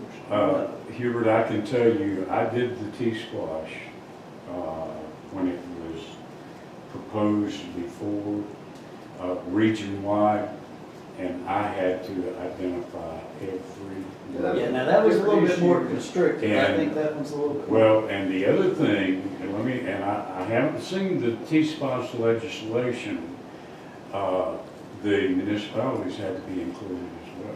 And that's the case, they do have to participate, there is a sharing of those proceeds, but I think y'all gonna have to give us some ideas to what you're gonna do, and I think you're gonna have to allocate to those or 4 or 5 if you elect to choose maintenance in on there as well. Give them an idea as to. Well, I think we ought to put it on there anyway, just so we have the option. I don't disagree with that, I don't, but if you, and again, I'm gonna give you some more research on it and give you an idea, but I think in y'all's mind, you need to, like the $60 million capital improvement project list, have y'all ever seen that assembly of documents? I know you have, Charlie, you may have. When I was running, I Okay. couldn't deal with. Y'all need to come up, it doesn't have to be, it's got to have some idea as to where you want to focus in on. And that changes always occur. We all know that when something happens and say something happens and you have a bridge you have to shut down, and then you can reallocate your resources. But you can, and here's another thing, I still think, and I talked with you about this, Charlie, is that your road department's situated out at the jail. y'all need to consider dividing the county into two sections, one being what's on the east side of 515, it's a natural divider, and one being on the west side of 515, and having a road department over there, it's quicker to have two teams that can mobilize and move and do the regular repair and maintenance. We need more resources for that, though. You will. That we don't have without. You'll have to have more resources, but then that way they can, one team Well- can take care of the east side, one team can take care of the west side. One question that I have, and Hubert, I'm not challenging you on this at all. I'm just, this is just for my information. We do have to mow the roads, For sure. okay? So how would you say we need to mow the roads if not utilizing these funds? I don't know all about the funding yet. How do you buy motors now? It's, right now, the only way we can buy a mower is if we have some money left over from the SPOS after we pay our debt service. Or any other. It's just a concern, I'm not hung up on it, but. I think that A bigger concern, I think, is, I'm not sure you want to talk about bringing private roads into the system when we just said you can't maintain what we have. Yeah. I understand the concern, and I share the concern, but I think if you're voting and they're saying, well, we may bring in some private roads, but we can't even maintain what we've got, so it's kind of self-defeating if we're not careful. I don't think we're gonna have a choice but to discuss that though, because you know, in that town hall meeting, about every third or fourth person that got up was asking, are you gonna bring my road into the system? And the one lady that was there, I told her, you know, not, if we do, it won't be toward the end because we've got to maintain what we got first, and she took that as a no. And that's my suggestion, is you allocate percentage-wise.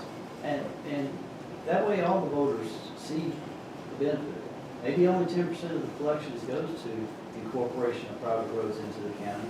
And you try to stay within that parameter, and if something dictates that you have to move away from it, you have an explanation as to why you had to move away from it. I wouldn't even want to put 10% of it to that if we're held to that, because I only envision bringing private roads in if before the end of that 5 years, we've got everything in tip-top shape and we've got money left over. Well, let me say this, one of the things, it goes beyond that, because if you're gonna do that,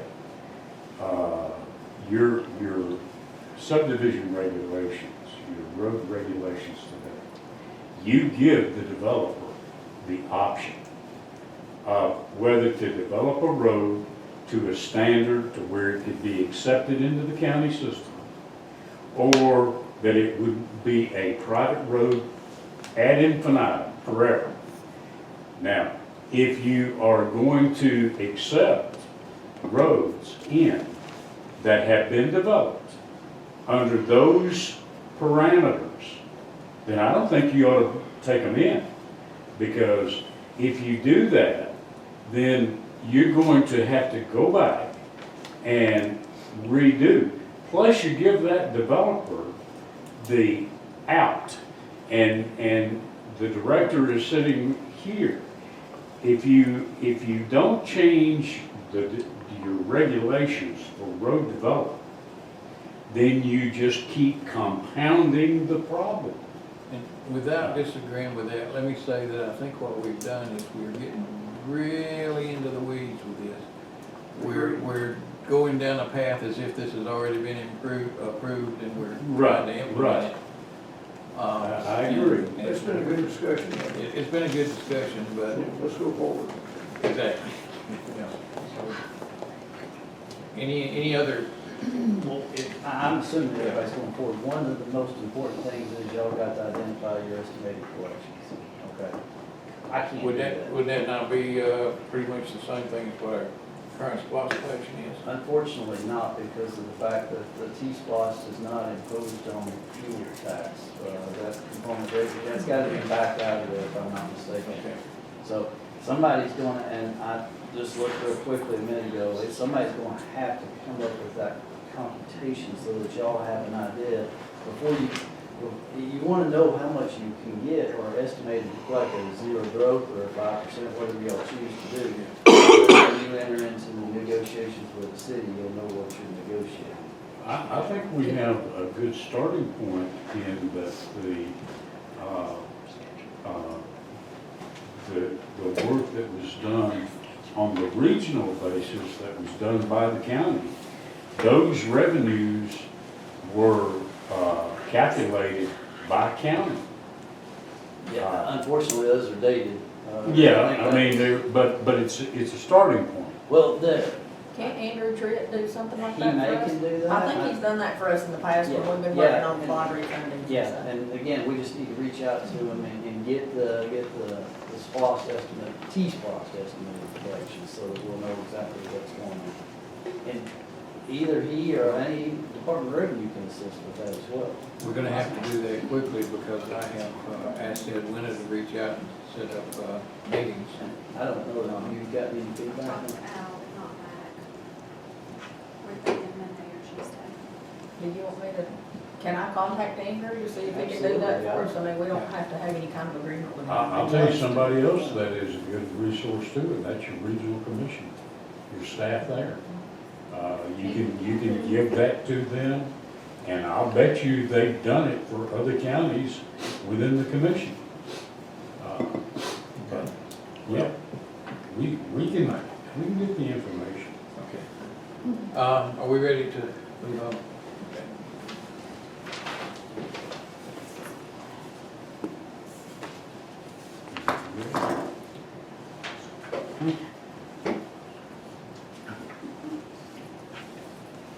Discussion and possible action of a local complete count committee for the 2020 census. What do we need from them? Just approval for the sample resolution that the census has. Do y'all have a copy of that? We do. Okay. So we can get that in from now on.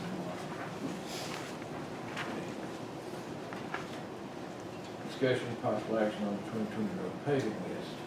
This is not a discussion of T-Splice. So,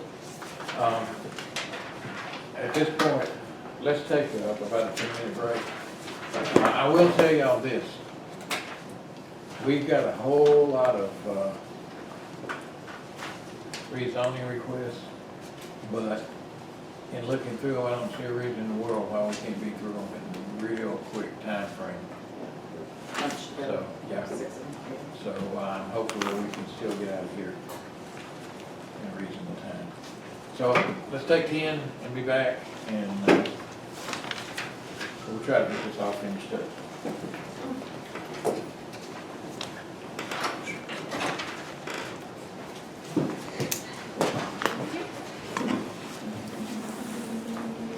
I'm loving this. Yeah, you missed it, didn't you? I missed it.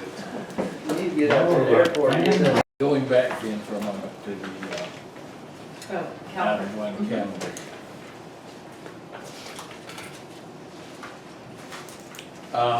Actually, it looks like a better alternative might be the 11th and 12th. Are we in May or June? May. That's fine with me. Yeah, that's good. Okay, that'll just put it right. Myself right. How will y'all advertise the meetings at the beginning of the year?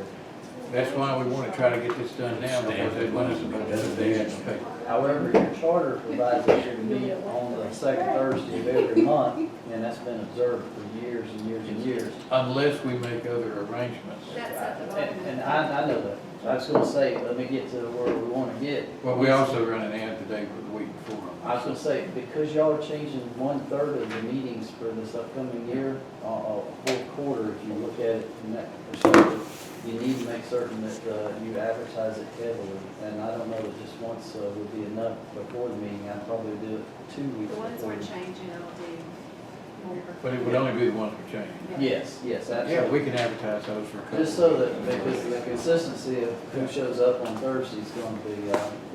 there will be some issues. No, I agree, we need to advertise it heavily. And it's also on the website. You've done a good job of Right. changing that on the website. Unfortunately, a lot of people still follow the paper. Not unfortunately, fortunately. Didn't mean it like that, Andy. But more Not people still really. pick it up from They're not into the computer digital age yet. We can advertise those, for a couple of weeks prior to that. Yeah. I wouldn't have a problem. But I know at least two of those changes are really, I think, essential because we've got to have those training classes. And it's good, because you, I mean, to have those training classes, I mean, it speaks volumes as to your efforts and everything, and commitment. Well, so 11th and 12th were okay for y'all, then? That's okay.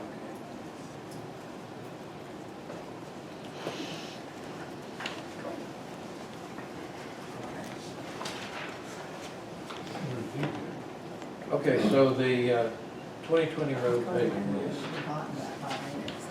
This one. Just the way it works.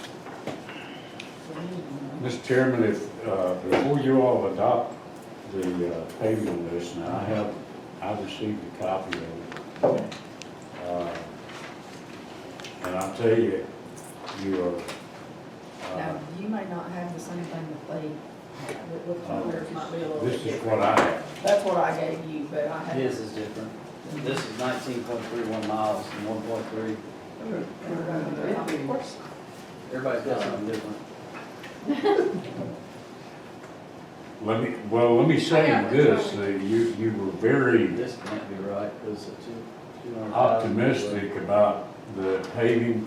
If we paved all of Wardtown Road, 2 miles. Yeah, Mine's showing everybody's 11 got a different one here, Charlie. Okay, it's, She's making a it's copy. Cindy's making copies. Yeah, we need to all be looking at the same one, but uh, that's actually, we're only paving 2 miles from Georgetown.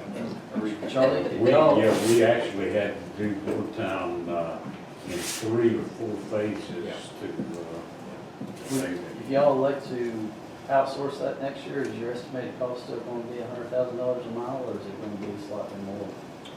It'll be slightly more, but more to the point on that, we won't be able to utilize in-house work on that. Just your estimated cost is 200,000 there.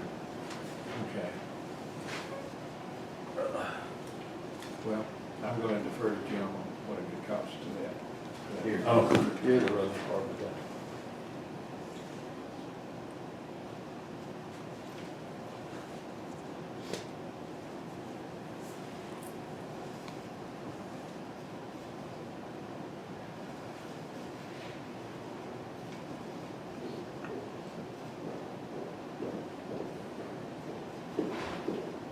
There's a couple of comments, Mr. Chairman, that I'd like to make in regard to the list.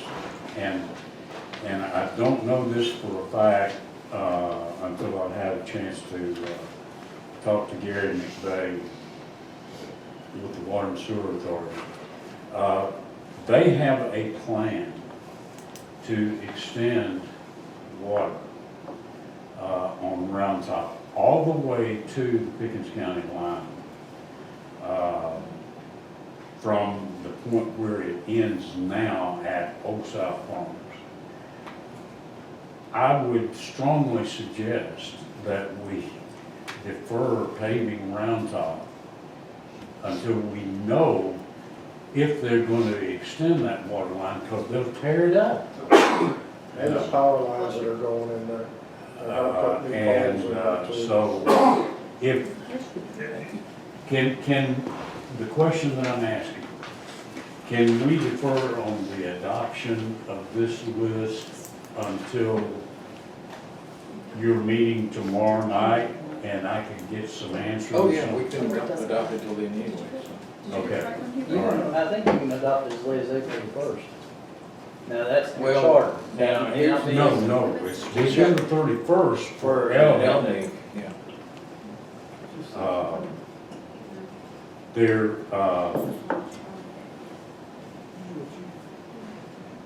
well, that Round Top Road, if, 5.2 miles, that's a lot.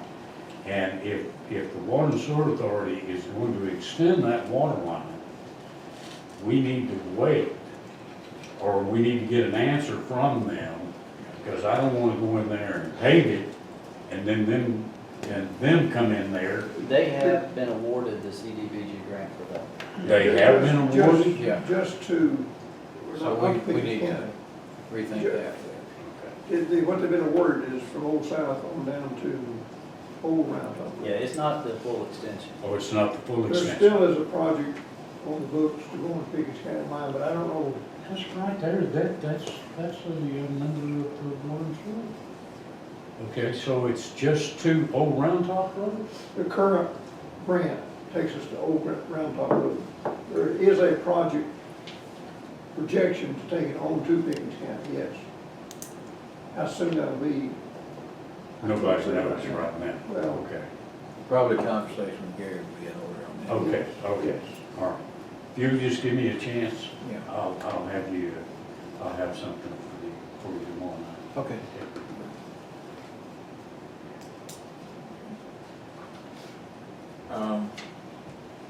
All right, any other questions on the proposed work? this is, do we do paving other than LD? We do that. Very seldom. The Ridgeway Church Road was other than. That was the only, Ridgeway Church Road, Hubert, was the only project, other than Elmay, that we've done probably in the last 10 years. We're talking about Booty movement. Booty. Oh, that's right, we do, and that'll fit in particularly if we're gonna do it around time. But, yeah, Bodie Road, we need to pave that to the top of the hill, we talked to them about it before.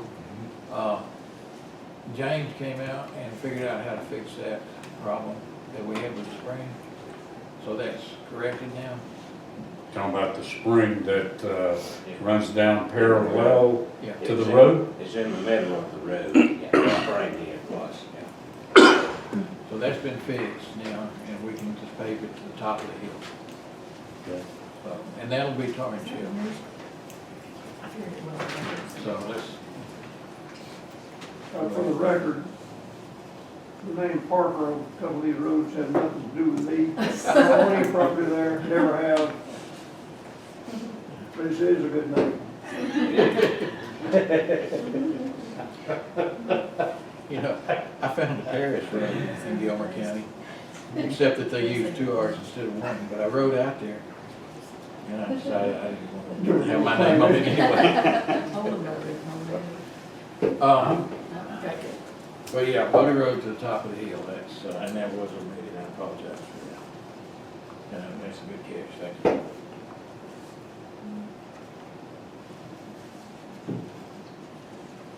Anything else on the proposed road list? Okay, if not, I just have one question now. yeah, The $1,325,500. That means that we're going to fund, with something other than LMIG, because LMIG will not be that much. can somebody total that column right quick, because I think that was, no, We got the chief. I was gonna say, I think it was when we were paving a whole lot more of Boardtown Road before we cut it down to 2 miles, but that couldn't be the case. Round Top's 520 and Boardtown's 200, so Yeah, it's probably getting close. well, but since we're looking at delaying Round Top, that, could be good. Have you been out there seeing Round Top lately though? It needs work. You're losing it. Oh, I know. You're going Bad to, shape. Yeah, round top definitely needs to be done. yeah. Uh, I wouldn't carry it 2 years. I'd be concerned about it. Maybe it's a late summer No, that's right. project. 1,325,000. Yeah. Then, well, if we continue with this list, then we're gonna have to go back and do something with our capital budget. Yeah. Let's look at it between now and 29.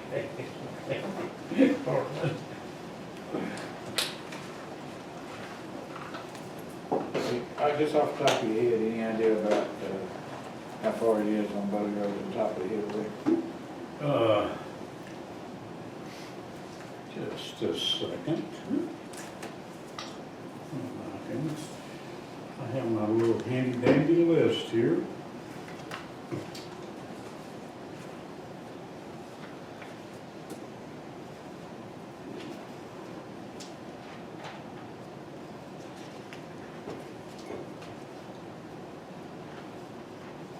Okay, Bodie Road, total is two and a half miles, and to the top of the hill is probably about 1 mile. Okay. We're talking about that first hill. Yeah, you and I looked, I went out and looked at it that day. It's about a mile. All right. And did y'all say tar and chip on that one? Yes. The other thing we're gonna have to look at is $50,000 high for tar and chip per mile? Because that's, I kind of, $50,000 is actually cheap for tar and chip. It's more like 75 to 76. It's that much to tar and chip and 100,000 to asphalt? Well, asphalt is more than 100,000. That's what it's estimated here. I don't know whether that, I can tell you, we can look at Bartow paving that was done in 2017 and give you a pretty good price, but I haven't even seen the cost for asphalt this year, but I know it went up. And so, a mile of asphalt paving today with everything, striping and everything, a minimum of a couple $100,000. Minimum per mile. per mile. Okay, but that's what's right. That's for striping. Well, at the rate striping it going down, that could be 50,000 a mile for asphalt.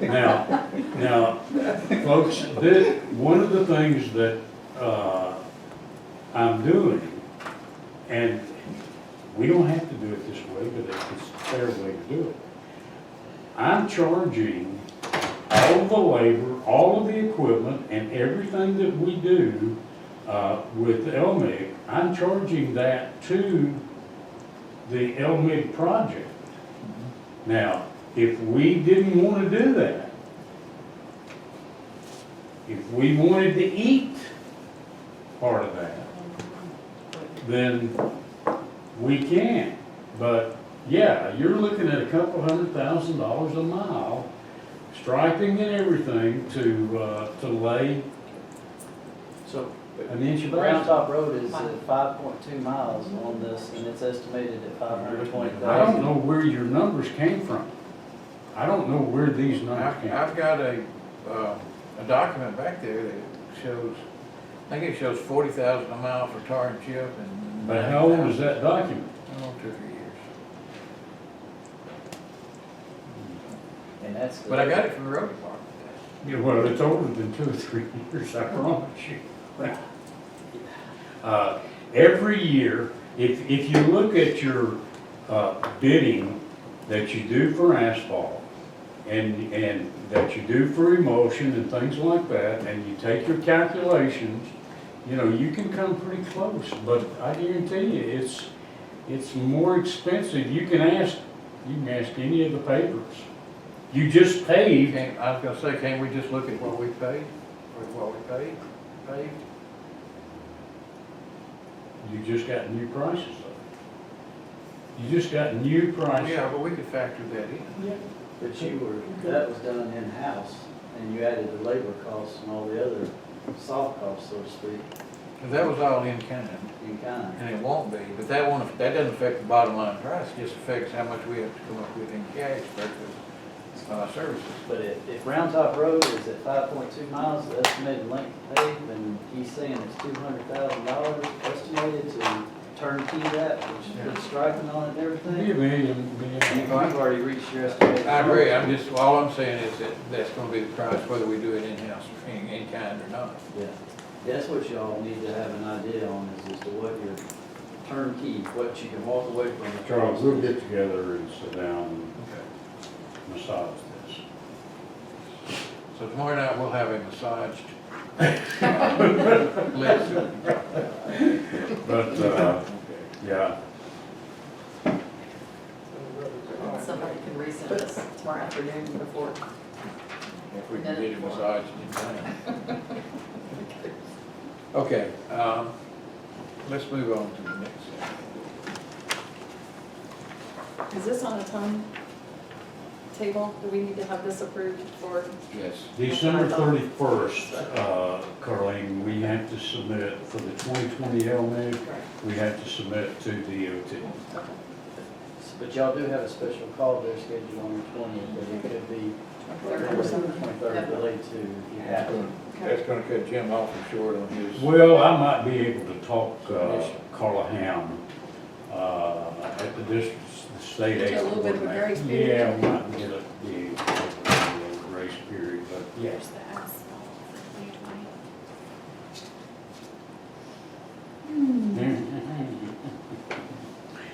Okay,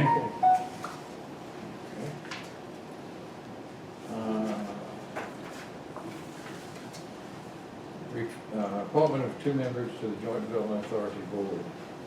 This is actually the Gilmer, Pickens County Joint Development Authority. 2 positions are expiring, terms are expiring, and that is for Alan Davenport and Penelope Marshall. They are both willing to serve again, and so I think that would be who we would appoint. Nominate or appoint.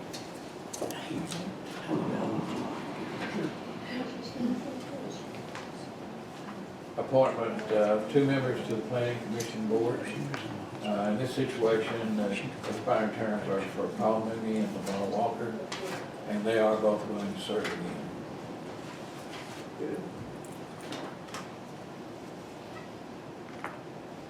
Discussion and possible action to re-elect board space of Georgia Forestry Commission. I'm going to suggest that we postpone that and add it to the special call 23rd. Because there are some issues that have come up out there that have kind of made me question whether or not this would be a good idea. Charlie, can I ask a question about that? They approached us one time before, Yeah. and they selected Pickens County, and the word that I got is that Pickens County kicked them out. Did you hear that? That's the word that I've got, but also that Pickens County would not say why. Would not do what? Would not say why. Would not say why. Now, I will say this. They brought their planes up there. They're there. Yeah, I saw one of It's them. pending a contract, you know, we're Yeah, just looking hands and I up. heard the nightmare about what they did Then you know inside what the I'm hangar. talking about. Yeah, We had one situation, and I guess it's a pretty good sized plane that they got, isn't it? That, 182s is what they told me that they were gonna bring. I think that's it. Okay. Anyway, the pilot, of course, was gonna warm up the engine for his flight, which, you know, normal thing, except he decided to do it in the hangar. And, we had to, convince him that he needed to move it out of the hangar. So there is that it was even, cranked and running in the hangar to begin with. But it also left a lot of sprayed oil and stuff like that in the hangar that we had to clean up. Now, when Mike had a discussion with the guy, head of that department about it, he sent him back out to clean it up, but we'd already cleaned it up at that point. Then, once they got the engine warmed up and they were ready to go, our airport is currently closed. What is it, modem, or? Notice to airmen. Okay.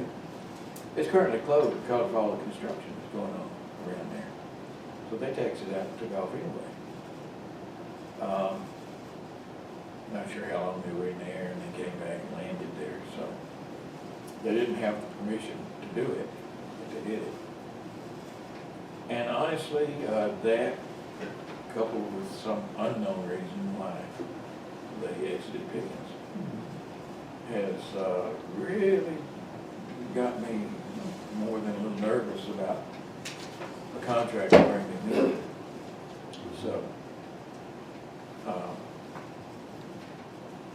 I just felt like if we could postpone this to the 23rd, we'd have a little more time to. The one thing I would suggest is that we have a set of minimum standards and rules and regulations of which you have a copy of. That should be in any agreement that we enter into, and it should be grounds for immediate eviction if they violate. Agreed. So, David, you got it, you know. Yeah, we've been bouncing the proposed agreement, that it was a little too much to begin with. Yeah. So it's still in the review process, but I think since, But I do think that I think these actions that have occurred since that review process began, what Charlie represents, got me a little concerned. Or you mean it was too much for them, our minimum standards? No, I mean, it's too much for us, their behavior. Oh, okay, Yeah. okay. Didn't actually say that. Anyway, that's off the record. The behavior part. Unless it's on video. Okay, never mind. Anyway, if we could just kind of think about this a bit and maybe visit it on the 23rd, I don't think it would take us long on that day to discuss it.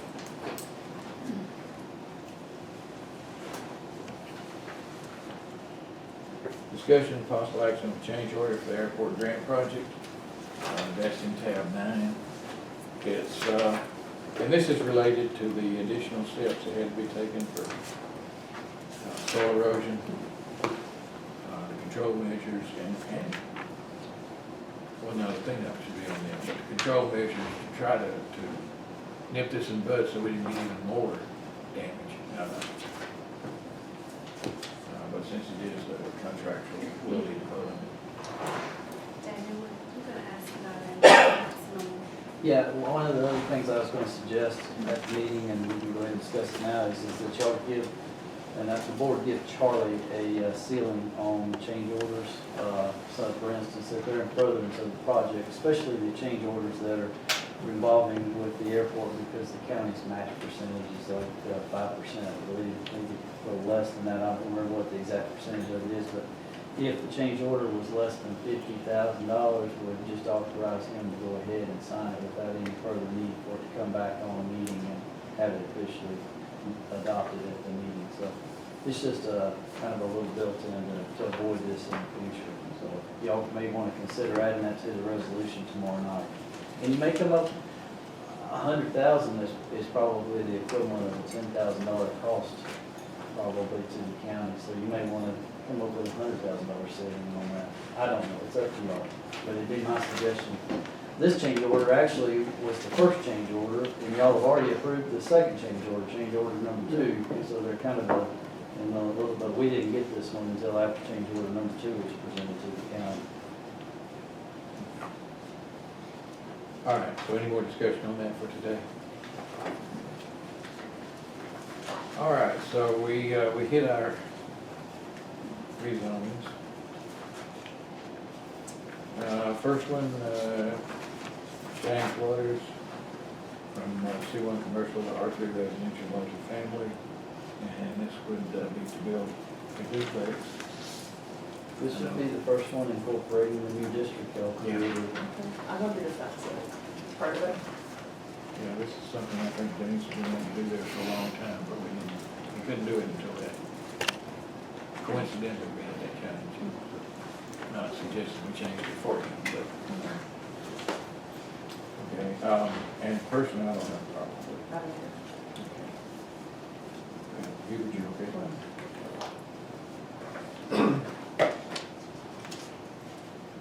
Okay,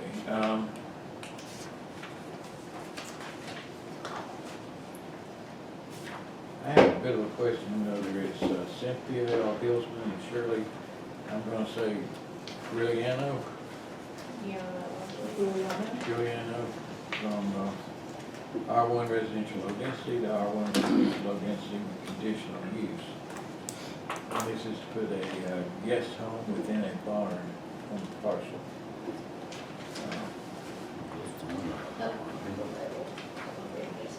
I'm sorry, what? It's gonna be the upper level, they're gonna build barns, and they're gonna A barn enclose the with, top. with the guest home at the top. Was there any opposition to it?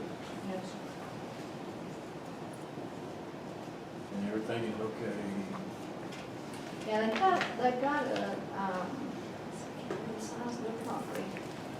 But they don't want 5 to, acres. yeah, they don't want to split it, they don't have enough, they do have enough to split it, they just don't want to split it.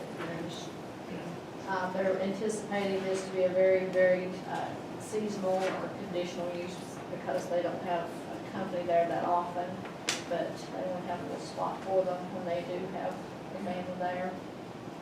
They haven't built the barn yet, that was one mistake I made in presenting it, the barn's not there, they're going to build the barn and then they want to put the enclosed heated space in the top, and they want to create a guest home up there, so they'll have all the rooms, and they'll have separate septic for it. I guess the only question that I had on it was there was mentioning there somewhere I thought about, in fact, right here, it says the guest house will be used during hours and manner consistent with other residences in the area. If they've got a guest house, I would imagine they could use it any hours they wanted to, right? That's just one of the questions for the conditional use is the hours of operation. That's, I guess that's how they answer that particular one. When I read that, I just kind of thought rental and that didn't. No, it's definitely not rental. Okay. And I don't have any other questions about it myself. I'm good with it. Okay.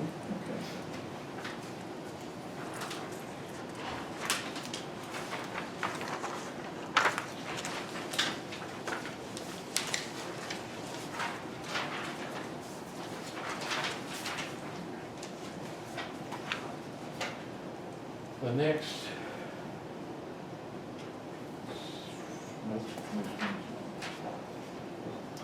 Okay, Andrew K. Donaldson, May 1 agricultural, R1 residential low density.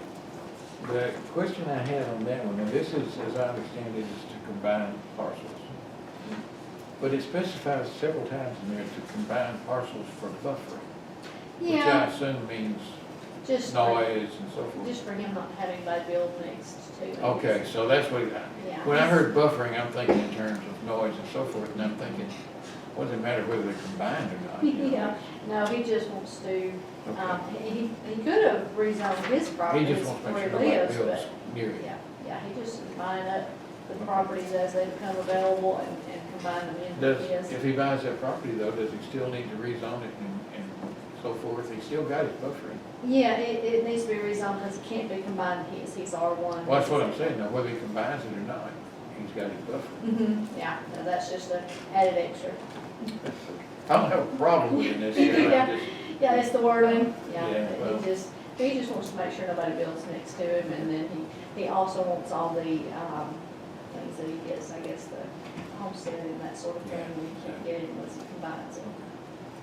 When I'm y'all, okay with myself. when y'all consider it for approval, it would meet the criteria for a standalone R1 as it's 4.13 acres, so there doesn't need to be a condition imposed on that. If the property owner elects to combine it with his other parcels, that would be up to the property owner, but y'all, it's just a standalone rezoning for y'all's consideration. And he's not asking for conditional, he just commented that it was for buffering, but. Right, and I think the planning commission put in there on the combined with 3079, that sometimes when the parcels don't meet the necessary requirements, Yeah. the approval is contingent upon them combining, so it wouldn't need to be in this case. I'm good with it myself. Sure. Okay, so the next 6, Elizabeth and Robert down here. Residential low density to A1 agricultural. And this is for a winery and apiary, did I say that right? Okay. Where is this one now, Gilmer? And it's actually for, no, not for, that meter is. Across from, Meter? She's trying to get Yeah. D-cell, XL lane on 515 right there. What's the access to that property? And they have to negotiate with DOT, yes, a driveway.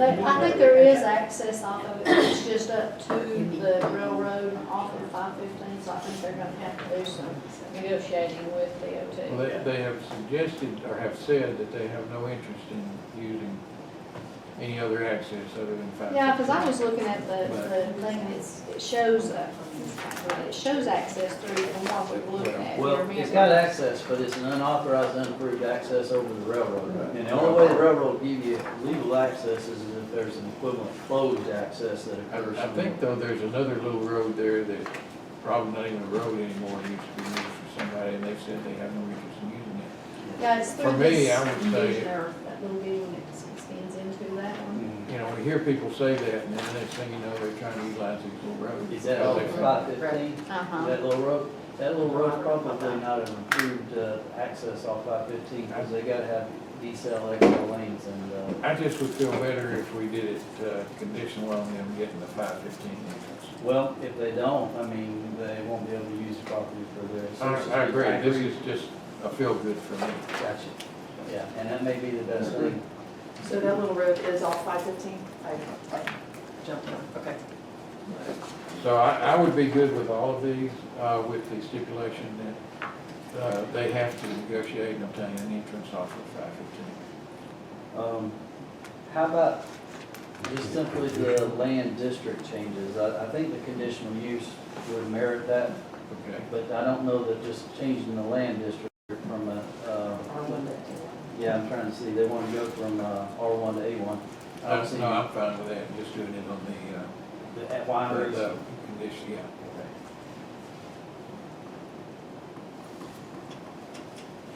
All right, so everybody okay with that?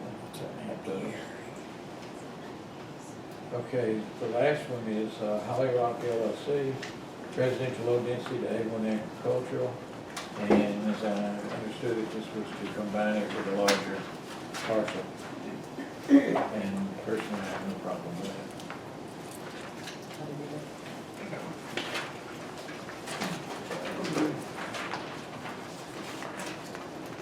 Actually made sense, it was a little island. This- One of those islands. Discussion and possible action on leasing county property. Turns out we've got some property I didn't know we had. But they ain't much of it. I was gonna say this. Let me turn to it here. We have a very small little section of property.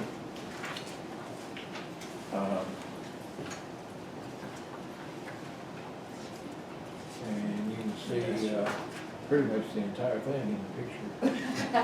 It's on here. That's right, a tenth of an acre. Yeah, that sounds right. So I had no idea that the county actually owned that. And the gentleman that has the business next door has been keeping it mowed and maintained because it reflects on his business if it was grown up next door. And he came to me and he asked if he could just put gravel on it so he wouldn't have to keep mowing it and so forth. And that's when I found out that we even had the property. My particular solution to that is that we just lease him that property for $1 a year. Why don't we just No. set it to, or to somebody? He's not interested in buying, but Then why would we, I mean, for him to maintain it only. But can we sell, let me ask you this, yeah, if there's value to a tenth of an acre, we can do that, we put it up for sale, I mean, he can buy it or not. I just didn't think there was anything we could do with it. You can sell it. I'll have to look at it to see if it was acquired for road purposes, because the, the statute's a little different with the disposition of property no longer necessary for a road. But I can look at it, but it makes more sense. I would encourage you not to release it for $1 though. That would, to a taxpayer, that may not work out too well. How much would that be worth? Tenth of an acre. Right now, it's valued at $5,200 as far as your assessors are concerned, so, and it looks like for some reason, I don't know how, they got a fair market exchange on it, but it looks like it was obtained in 1996 for 63,700. So I would assume that that represents a fragment of what was originally obtained. That's my understanding, is that it's sort of a little leftover fragment. Obtained by the county for what purpose? I don't know. That's weird that it's inside the city because it's in the LJ. Could it possibly be that it was donated by DOT to us? Normally, they wouldn't donate a piece of property that lies in the jurisdiction of the city. I'll get with Teresa to find out what they've got record-wise and why they indicate the ownership. It may not actually be owned by the county, it may be owned by the city. And, once we, Wouldn't that be nice?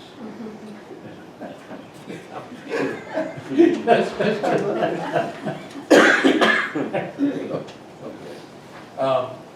Well, you know, and I'm not, I'm not dead set on a $1 a year lease. I just want to do something because he's got an untenable situation now in that he's maintaining it and we're not.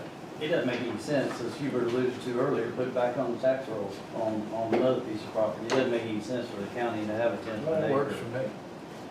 So we need to We just confirm need to do ownership. something.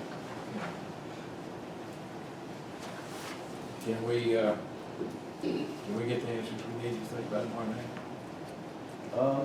Possibly. I'll see what I can. If not, June 23rd. Hey, Everything is on the 23rd. maybe we ought to just start scheduling a, There was that Special 15-minute summary in the Yeah. paper. That's what I'm thinking. It won't be like today. okay. All right, so is there anything else we need to discuss on that then? All right.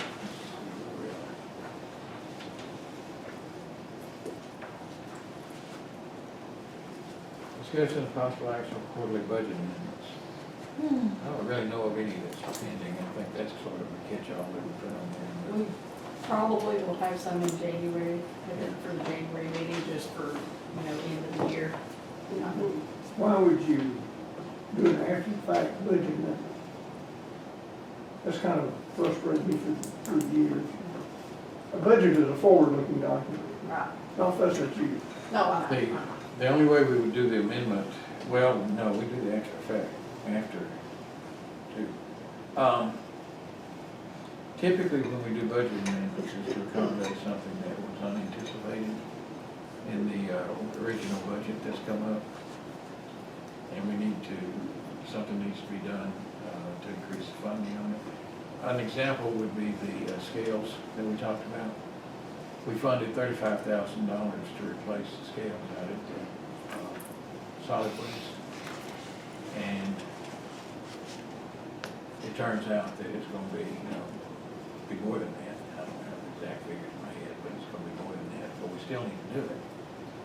So rather than just say, okay, Jim, you're over budget in solid waste because we under budgeted that, we usually will do a budget amendment to accommodate the additional cost. I think the large part of it's though the Department of Audits and those final, that's the. Now, that's the reason for evening it up at the end. I'm separating that out from why we would do a budget amendment generally. Now, at the end, we do those amendments just for the auditors and so that we are required to have a balanced budget and so forth. And we Well, do, The budget's balanced. I mean, now, I Yeah. assume, Yes. so why would it be balanced afterwards? Actual would be different, of course. well, It's actually line item The thing- amendments though, Hubert. that- To me, Well, it's not all line item. Oh, it's not all line There's some item? departments that are over.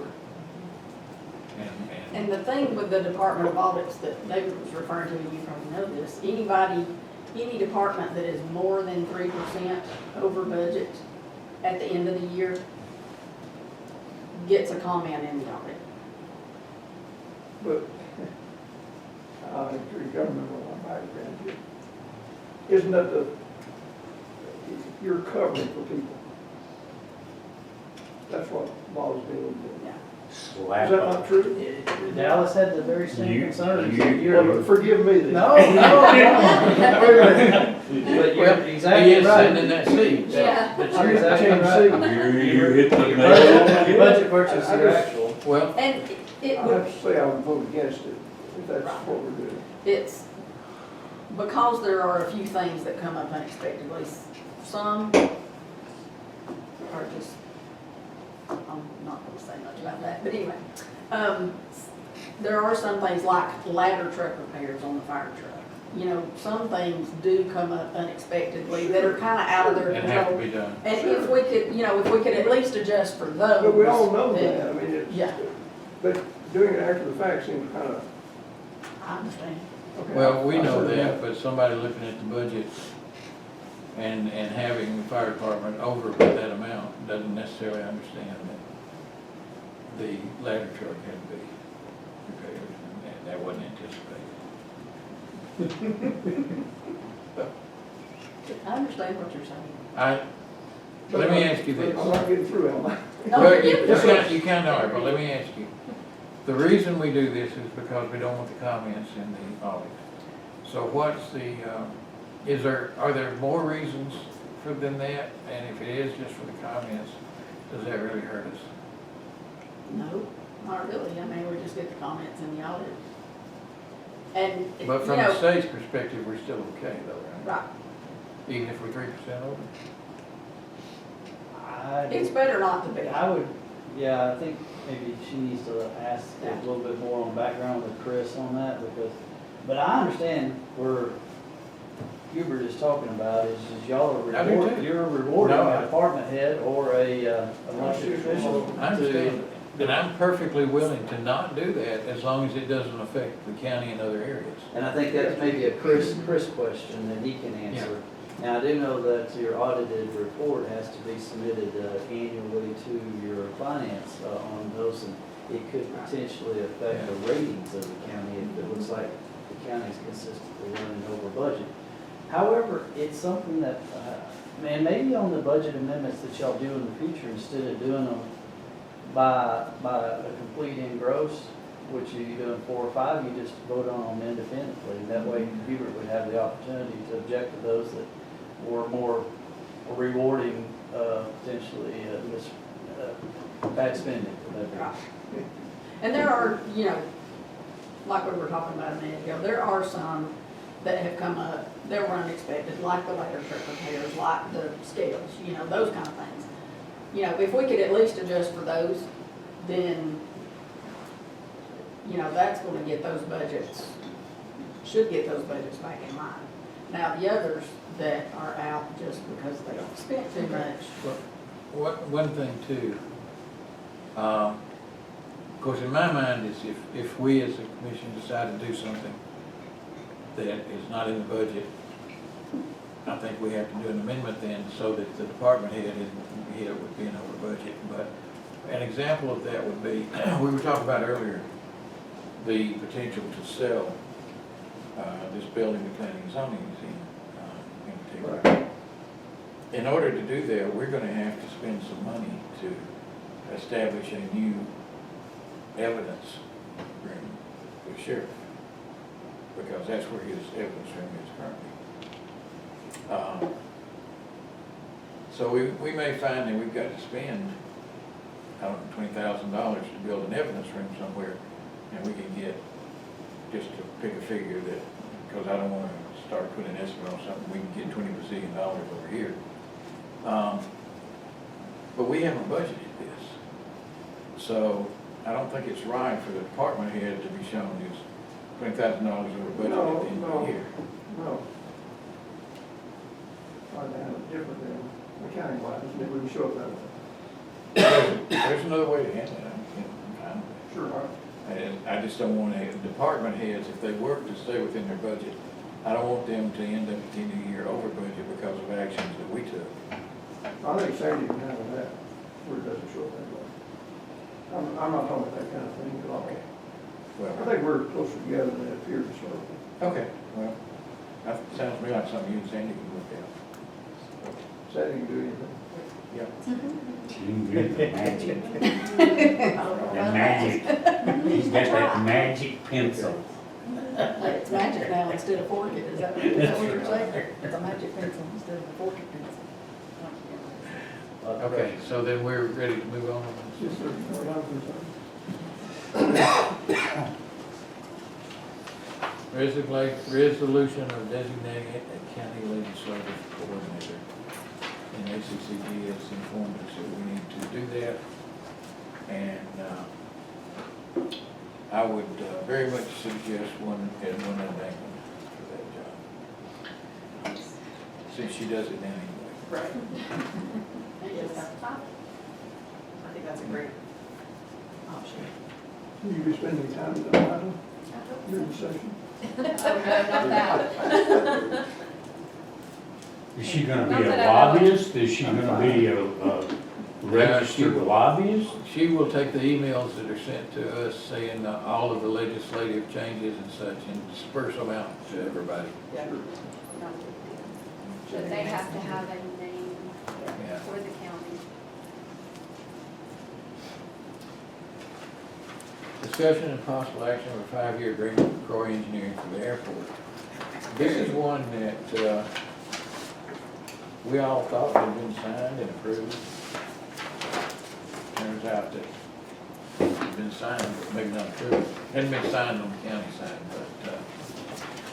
but on the engineer side and so forth. As part of the airport project, Joe Mays was asked to submit a copy of the master agreement between us and their engineering firm for the airport. So he pulled up a copy of the agreement and it had been signed by everybody but the county. So he sent it to me and said, please sign this. Turns out that the date that this resolution would have been approved, if you go back and look at the minutes, it was tabled and not approved. So we have to have the master agreement. So this is to finally go ahead then and approve that master agreement. And is this on a project that is currently? This is on the current project that DOT is asking for a copy in terms of the grant. They're asking for a copy of the signed master agreement between us and Croy Engineering. Now, it would also apply to any future projects, So it's but the thing here is for the current project that they're asking for. And it needs to have been from, whatever it is somewhere. We need to back approve it, I guess. When was this thing taken? I thought this had already been done. Well, we all thought that, but when it went up pulled the minutes, Way it showed back, that this was whatever tabled. Huh? This date that you gave Oh, it was me. December or November of 2012, if I'm not mistaken. 2012? Yeah, it was way back. The agreement you're thinking of was actually a renewal of the original. Right. This agreement is reflecting a 2018 date, so I'm assuming what occurred is that when it was tabled by the county, is that the engineer just naturally assumed that it was probably approved and resolved and never followed through with paperwork. And you add 5 years to this, and that's why the 2018 was coming up. And that's how it's- And I don't know why it was tabled, there's no mention of why. I thought somewhere in there, I read in the notes that they asked, maybe you could get back with them on some stuff. This has been many years ago, though, Jim. It was when I think JC was in as a chairman. Yeah, it was, because it was 2012. So, this just it has got a 30-day termination option in here, so it's nothing, it just allows, you've got to have this agreement in place to comply with the grants that you've been receiving, back of previous grants and consideration for future grants. And you're okay with all of Yes. this? Yes. Obviously, the way it is exactly written. There's call for task orders under this. Does the board approve task orders? And once they approve this master agreement, does the chairman just, The task orders really haven't been utilized in the past, and I don't think that the Croy engineers signed that one as well. I think they only signed I know it didn't sign this. the contract itself. Okay. The task orders are essentially with respect to services that do not have probably the support or the grant award in there. And I don't think there's many projects that have occurred out there at the airport that did not have a FAA grant in conjunction with it. Maybe the hangars, Hangars were 100% local. Yeah, I'm thinking hangars. The AWAS was 60 state, 40 local, but everything else is FAA. Well, can I, Mr. Chairman, while we're talking about airport, I'm trying to get brought up to date. Has the CIP, the capital improvement plan, been updated and submitted for Yes. 20, oh, okay, that's been Joe done. May submitted it. Okay, and You blessed it too. huh? You blessed it. I blessed it? Yeah. Well, I'd like to have a copy of it. We can probably get you that. I'm trying to get brought up to date. Okay, so CIP has been done, good. That's a good thing. I have two other things to ask, not related to airport. What is the status of the old Bucktown site? We have engaged Corey Engineering to obtain the right of way. Okay, And they are running into pretty much what you did, in that everybody's willing to give it, but nobody's, we gotta check with somebody else or whatever. So we're still trying to get the right of way. well, Charlie, the way I left it with the Gibbs, Mrs. Gibbs and her son, You mean Mrs. McGee, right? I'm sorry, McGee, they were willing to sell the right of way. They wanted the timber off of the road. We were supposed to have a surveyor to actually survey off the amount of land that was gonna be necessary. They've done that. They've done that. Okay, well, I haven't seen that. But there was no question about whether or not the I think- McGee's would actually sell the right of way. I think the question was, nobody had discussed payment or amounts. Can And I think should I go back to the McGee's? Absolutely, and I think the proposed acreage may have been a little bit larger than what they'd anticipated. Because when you follow the survey markers, it's going, but it's something, yes, absolutely. I mean, We're they're ready to wonderful start. people, and they were ready to do it. We're ready to start as soon as we get that right of way.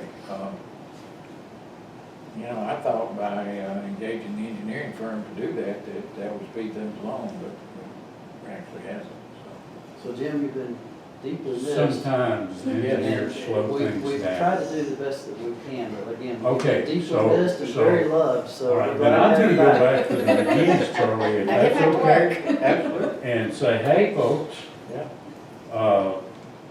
how much, have we done an estimate, have we done an appraisal on the land? If it has been done, it's been done by the engineers.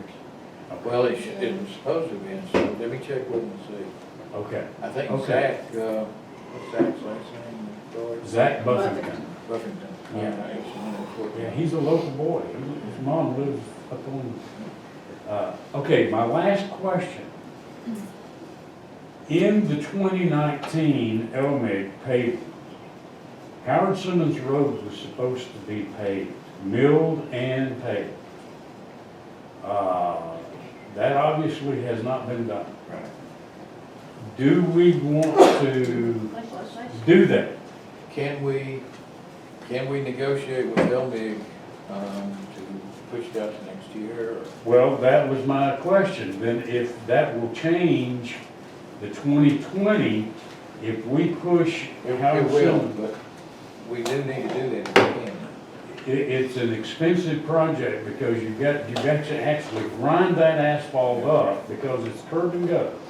You've got to actually grind the asphalt up, in order to maintain the integrity of your guttering. And you've got a railroad crossing there as well. But from a DOT perspective, can we push it out to? I don't know, I have to ask. We need to find that out first, because if we Okay. can, we're gonna have to do who Okay. knows what. Okay. If we can do that, and I gotta tell you, I understand about Round Top Road, but it's starting to look more and more like that one going down on me With Brown Top. in 20. Which are, y'all gonna lose it, I'm afraid of there. What's the alternative? I don't know, I really don't, and hopefully y'all can come up with a solution, but, have you been on Round Top? Yes, I'm last week. Yeah. Yeah, I hadn't been on it in a few months, and, Oh, I agree, it's bad. if y'all have some precipitation and a cold winter, it's gonna be really bad. But you've got all this over here, and you've got our money over here, and they're not Yeah, jiving. yeah, you can't. And something's gotta give over here.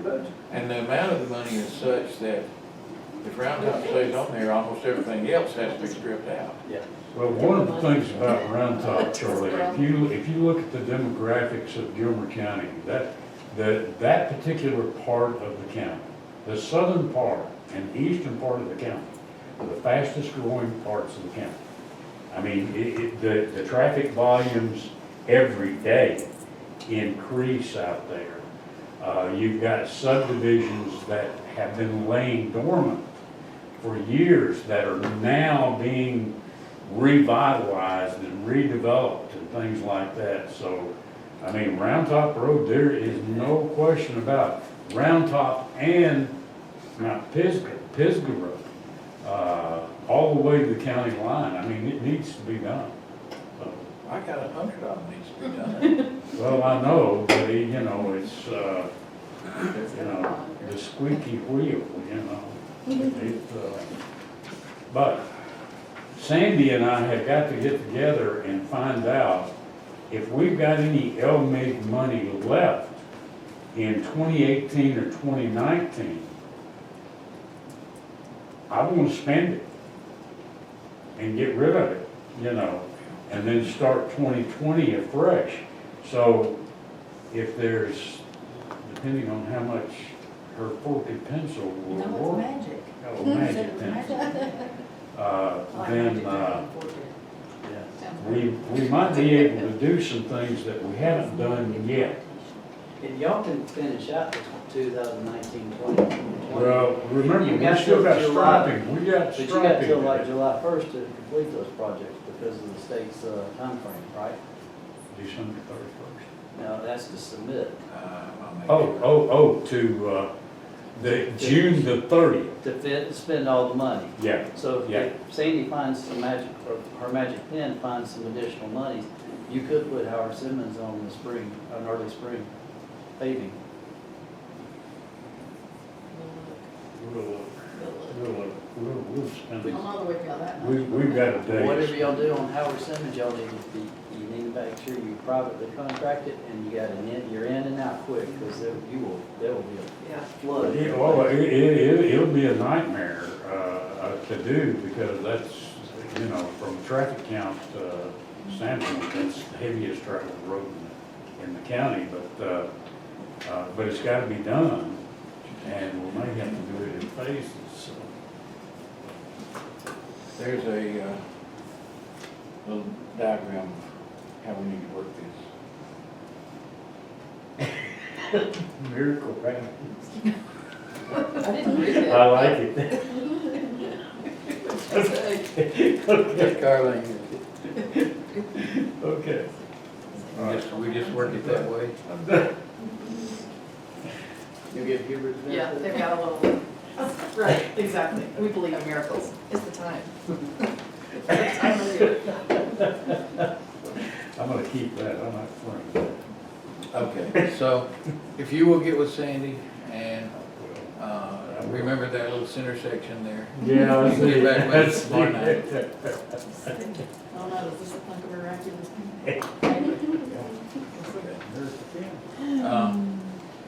All right, anything else that we have on that? Does anybody need an executive session? If not, would anybody like to make a motion to adjourn? Make a motion to adjourn. I was wondering that. I was waiting for you. Second. All in favor? Aye. All right, thank you, folks. It's always done this morning, do we need to meet tomorrow night? Well, all the important stuff happens here. Tomorrow night, we just solidify all this. If you will sign the green check.